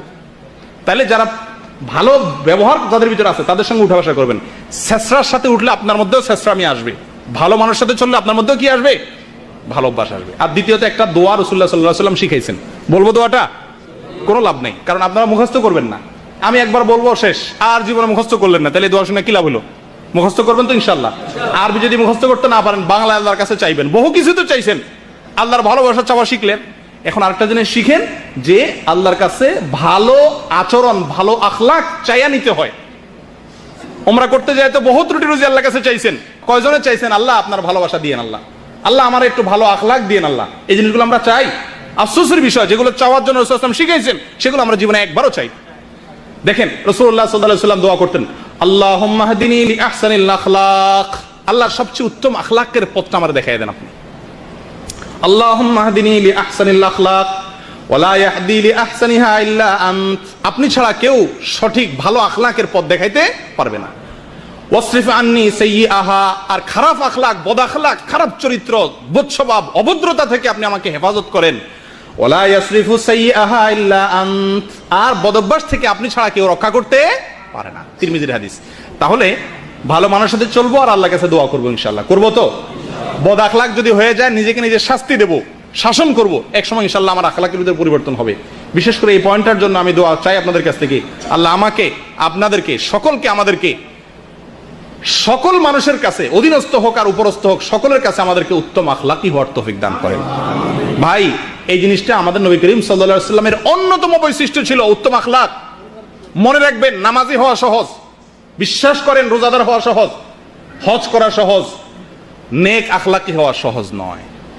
বদ আখলাকি একজন মানুষ নিজেকে নেক আখলাকি বানানো, এটা অনেক কঠিন কাজ। করবেন তো ইনশাআল্লাহ? আমরা চারিত্রিক সনদপত্র নেই আমাদের দেশে মেম্বার, চেয়ারম্যান, কমিশনারের কাছ থেকে, না? চারিত্রিক সনদপত্র দেন, আপনারা বিদেশে আসতে লাগে না পাসপোর্ট বানাইতে, চারিত্রিক সনদপত্র দেয়। চেয়ারম্যান সাহেব, মেম্বার সাহেব আমার চরিত্রের কি জানবে? উনি চরিত্রের সনদপত্র দিচ্ছে। আরে রাসূলুল্লাহ সাল্লাল্লাহু আলাইহি ওয়াসাল্লাম বলেছেন, ওয়া আকরামুকুম আকরামুকুম ইলা আহলিহি, যে ব্যক্তি তার পরিবারের লোকের কাছে সবচেয়ে ভদ্র, সেই সবচেয়ে বেশি ভদ্র, সে আসল ভদ্র। চারিত্রিক সনদপত্র নেওয়ার যদি কোনো নিয়ম থাকতো তাহলে উচিত ছিল বউয়ের কাছ থেকে আগে নেওয়া, কারণ আমার ব্যবহার কত ফেরেশতার মতো এটা দুনিয়ার সবচেয়ে বেশি জানে কে? ম্যাডামে। বুঝেন নাই? বাহিরে তো অনেক মিষ্টি মিষ্টি হাসি মানুষের সামনে দেন, বউয়ের সামনে যাই আপনার আসল রূপটা প্রকাশ পায়। ভাই বোন ছোট তাদের সাথে প্রকাশ পায়, পরিবারের লোকদের সাথে প্রকাশ পায়, রুমের লোকদের কাছে প্রকাশ পায়। যারা তাদের রুমের লোকদের কাছে, যাদের মধ্যে বসবাস করে, তাদের কাছে যারা ভদ্র, তারাই হলো কি? আসল ভদ্র। আল্লাহ তাআলা আমাদের সকলকে আসল ভদ্র হওয়ার তৌফিক দান করেন। প্রিয় দিনী ভাইরা, আল্লাহ তাআলা প্রিয় কাজের মধ্য থেকে একটা হলো জনকল্যাণমুখী হওয়া, মানুষ উপকারে আসে এরকম কাজ করা। এই সম্পর্কেও ইবনে আবিদ দুনিয়ার একটা হাদিস আসছে, আল্লামা আলবানী হাসান বলেছেন যে মানুষের ভিতরে সবচেয়ে প্রিয় মানুষ আল্লাহর সে ব্যক্তি যে ব্যক্তি মানুষের উপকারে আসে। অনেকগুলো কথা আসছে হাদিসে, সংক্ষেপে হলো মানুষের উপকারে আসে।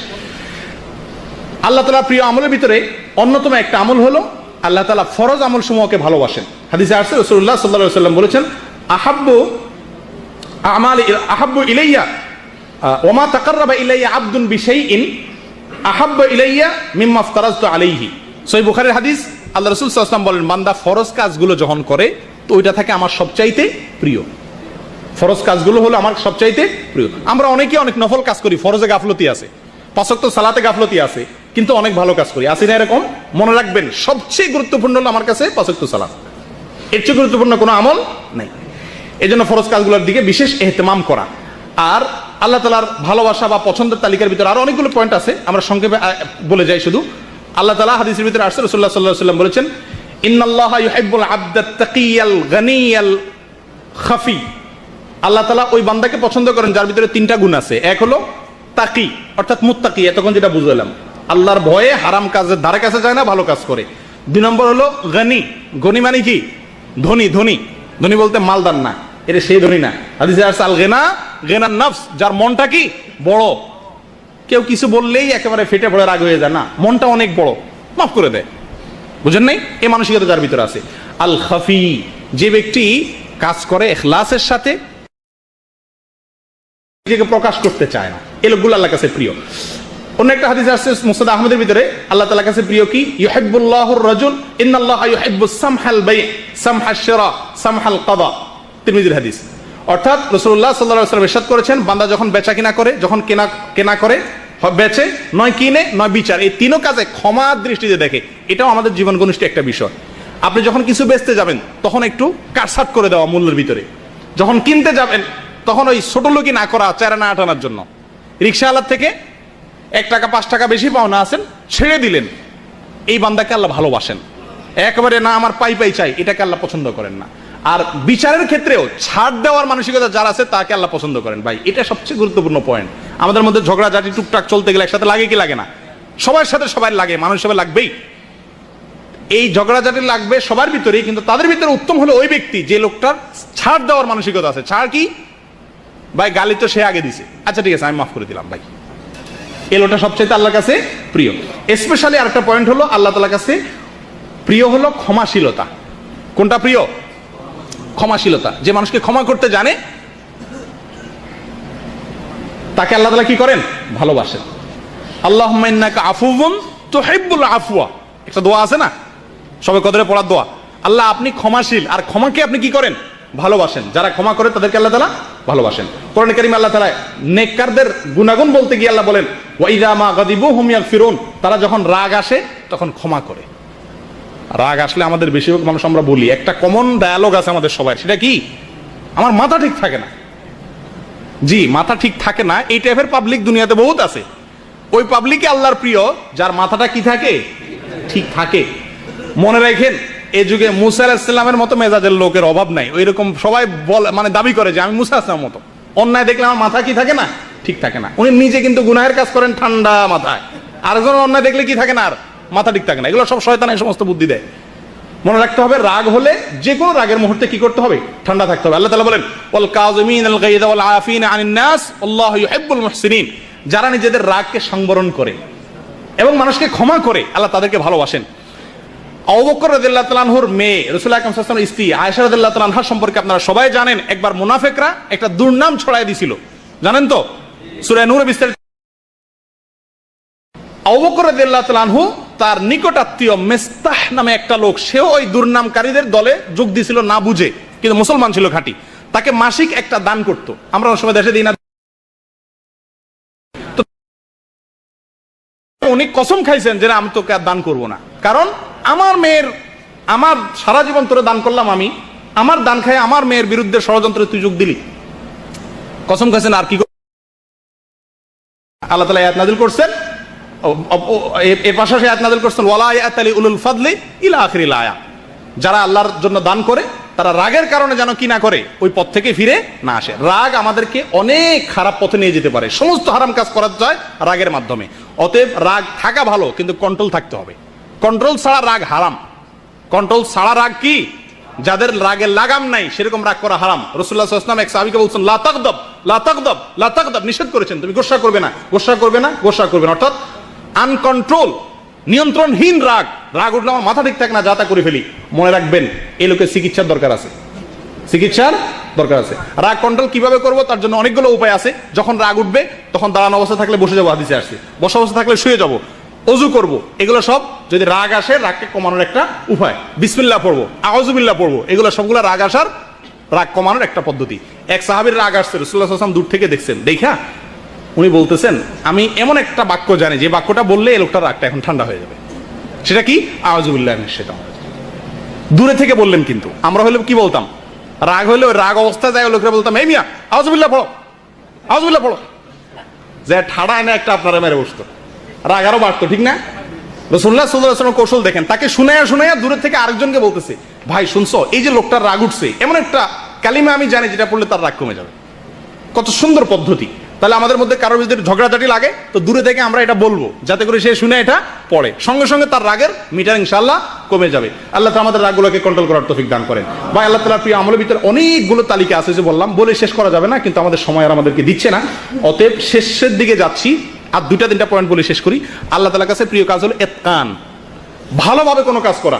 হাদিসে আসছে রাসূলুল্লাহ সাল্লাল্লাহু আলাইহি ওয়াসাল্লাম বলেন ইন্নাল্লাহা ইউহিব্বু ইযা আমিলা আহাদুকুম আমালান আন ইউতকিনাহু, কোন কোন হাদিসে আসছে আন ইউহসিনা, তোমাদের মধ্যে কেউ যখন কোনো কাজ করে এটা ভালোভাবে যেন করে। এই একটা রোগ আমাদের ভিতরে আছে, কাজকে অর্ধেককে রাখি। নামাজ পড়ি ঠিক আছে, কিন্তু ভালোভাবে পড়ি না, তাড়াহুড়া করে পড়ি, করি না? রোজা রাখি ঠিক আছে, রাখি আবার টেলিভিশন রাখি, দেখি, তাহলে কাজটা ভালোভাবে, রোজাটা ভালোভাবে হলো না। রোজা রাখি আবার গীবত করলাম, গুনাহের কাজ করলাম। আল্লাহ তাআলা পছন্দ হলো তুমি যেটুকু আমল করো ওইটুকু আমলকে কি করো? ভালোভাবে করো, সঠিকভাবে করো, মজবুত ভাবে করো। কারণ কোরআনে কারিমে আল্লাহ তাআলা বেশি আমল করতে বলেন নাই। ভাই কিয়ামতের ময়দানে আমাদের জিজ্ঞাসা করবে না কার আমল কত বেশি। আমাদের কাছে আল্লাহ তাআলা চান কত সুন্দর আমল হয়, যেটুকু করি ওটুকু কি হইতে হবে? ফ্রেশ হতে হবে। নামাজ পড়বো ধীরে ধীরে, রোজা রাখবো তো রোজা রেখে কোনো গুনাহের কাজ করবো না, মিথ্যা কথা বলবো না, ঝগড়াঝাটি করবো না, গীবত শিকায়ত করবো না, টেলিভিশন দেখবো না। আসতেছে রমজান মাস, নিয়ত করবেন তো ইনশাআল্লাহ, পাক্কা ইরাদা করবেন, যেটুকু করবো সেটুকু ভালোভাবে করবো। দেখেন ইসলাম সব জিনিসকে ভালোভাবে করতে বলে, এমনকি জবাই করার ক্ষেত্রে রাসূলুল্লাহ সাল্লাল্লাহু আলাইহি ওয়াসাল্লাম বলছেন ওয়া ইযা যাবাহতুম ফাআহসিনুজ যাবহাতা, জবাই করো সেটাকেও সুন্দরভাবে করো, যেন তেন ভাবে করো না, যেটা তো পশু তো মারাই যাবে, ঠিক আছে, যেমনি সেমনি করি না, ধার দিয়ে নাও ছুরিকে, যাতে করে তার কষ্টটা কম হয়। তাহলে সব কাজে ইসলাম আমাদেরকে সুন্দর করে করতে বলে, ভালোভাবে করতে বলে। করবেন তো ইনশাআল্লাহ? যেটুকু করবেন ওইটুকু ফ্রেশ করে করবেন, আল্লাহ তাআলার কাছে এটা বেশি প্রিয় হবে। আল্লাহ তাআলার কাছে সর্বশেষ যে পয়েন্টটা বলে শেষ করব সেটা হলো দুটি ফোঁটা আল্লাহ তাআলার কাছে প্রিয়। দুটি ফোঁটা আল্লাহর কাছে প্রিয়। হাদিসে রাসূলুল্লাহ সাল্লাল্লাহু আলাইহি সাল্লাম বলেছেন,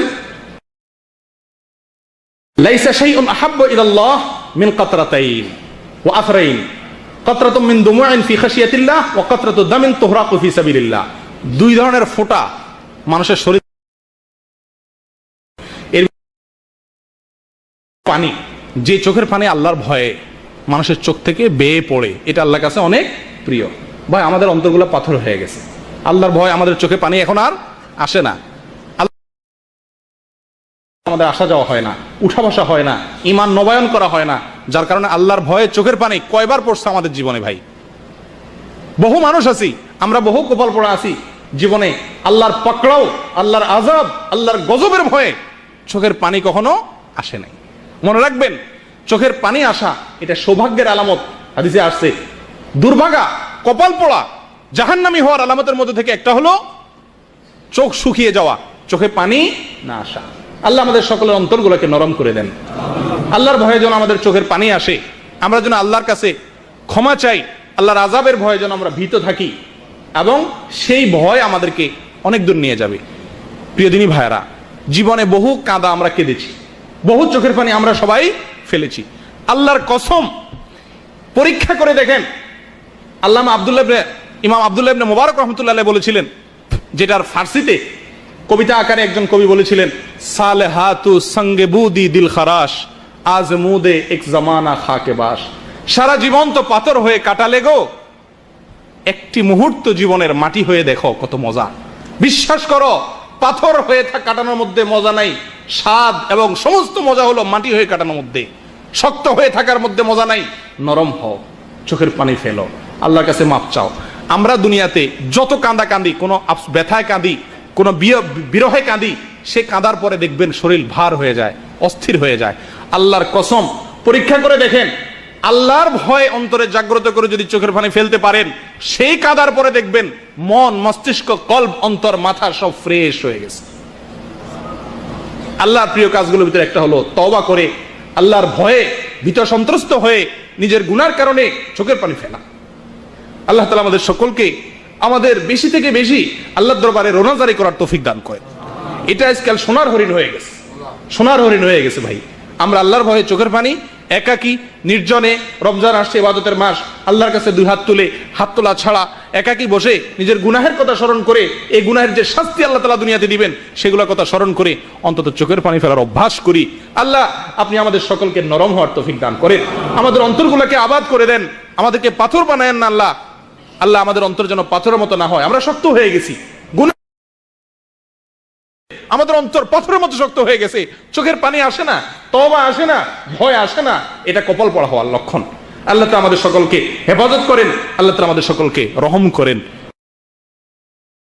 পড়ে আল্লাহর রাস্তায় যদি মানুষ জিহাদ করে নিজের রক্তকে প্রবাহিত করে দেয়, শহীদ হয়ে যায়, শাহাদাতের মর্যাদাকে বরণ করে নেয়, তো সেই যে রক্ত ফোঁটা মানুষের শরীর থেকে পড়ে, সেটাও আল্লাহ তাআলার কাছে কি? আল্লাহ তাআলা আমাদের সকলকে আল্লাহর যত প্রিয় কাজের কথা আমরা শুনলাম, বললাম, এই কাজগুলো অনুযায়ী আল্লাহ তাআলা আমাদেরকে আমল করার তৌফিক দান করেন, আল্লাহ প্রিয় পাত্র হওয়ার তৌফিক দান করেন। মনে রাখবেন, আমরা দুনিয়াতে যত কাজ করি, যত যাই করি না কেন, এই সব কিছু আমাদের কোনোটাই আমাদের স্থায়ী উপকার বয়ে আনবে না। আমরা যদি কিছু নেকামল করে যাই, এটাই আমাদের কবরে যাবে, এটাই আমাদের স্থায়ী উপকার বয়ে আনবে। মনে রাখবেন, সবচেয়ে বড় আপন আপনার নেকামল। এই নেকামল ছাড়া কেউ যাবে না, কিচ্ছু যাবে না ভাই। যত দামি গেঞ্জি কিনেন, যত দামি শার্ট কিনেন, ওই সবচেয়ে কম দামা কাফনে কাপড় পরে নেওয়া হবে। ডব সাবান যতই মাখান, সবচেয়ে কম দামা সাবান গায়ে দিয়ে আপনাকে নেওয়া হবে। যা কামাইতেছেন, যাদের জন্য কামাইতেছেন, মিথ্যা কথা বলতেছেন, অন্যায় করতেছেন, এগুলো সব মানুষ ভাগ বটরা করে নিয়ে যাবে। আল্লাহর কসম, আপনার আমল ছাড়া আর কিচ্ছু আপনার কবরে যাবে না, ঠিক না? আল্লাহ তাআলা আমাদের সকলকে আল্লাহর প্রিয় পাত্র হওয়ার তৌফিক দান করেন, আল্লাহর প্রিয় আমলগুলো বেছে বেছে খুঁটি খুঁটি করার তৌফিক দান করেন। ওয়া আখিরু দাওয়ানা আলহামদুলিল্লাহি রাব্বিল আলামিন। আসসালামু আলাইকুম ওয়া রাহমাতুল্লাহি ওয়া বারাকাতুহু।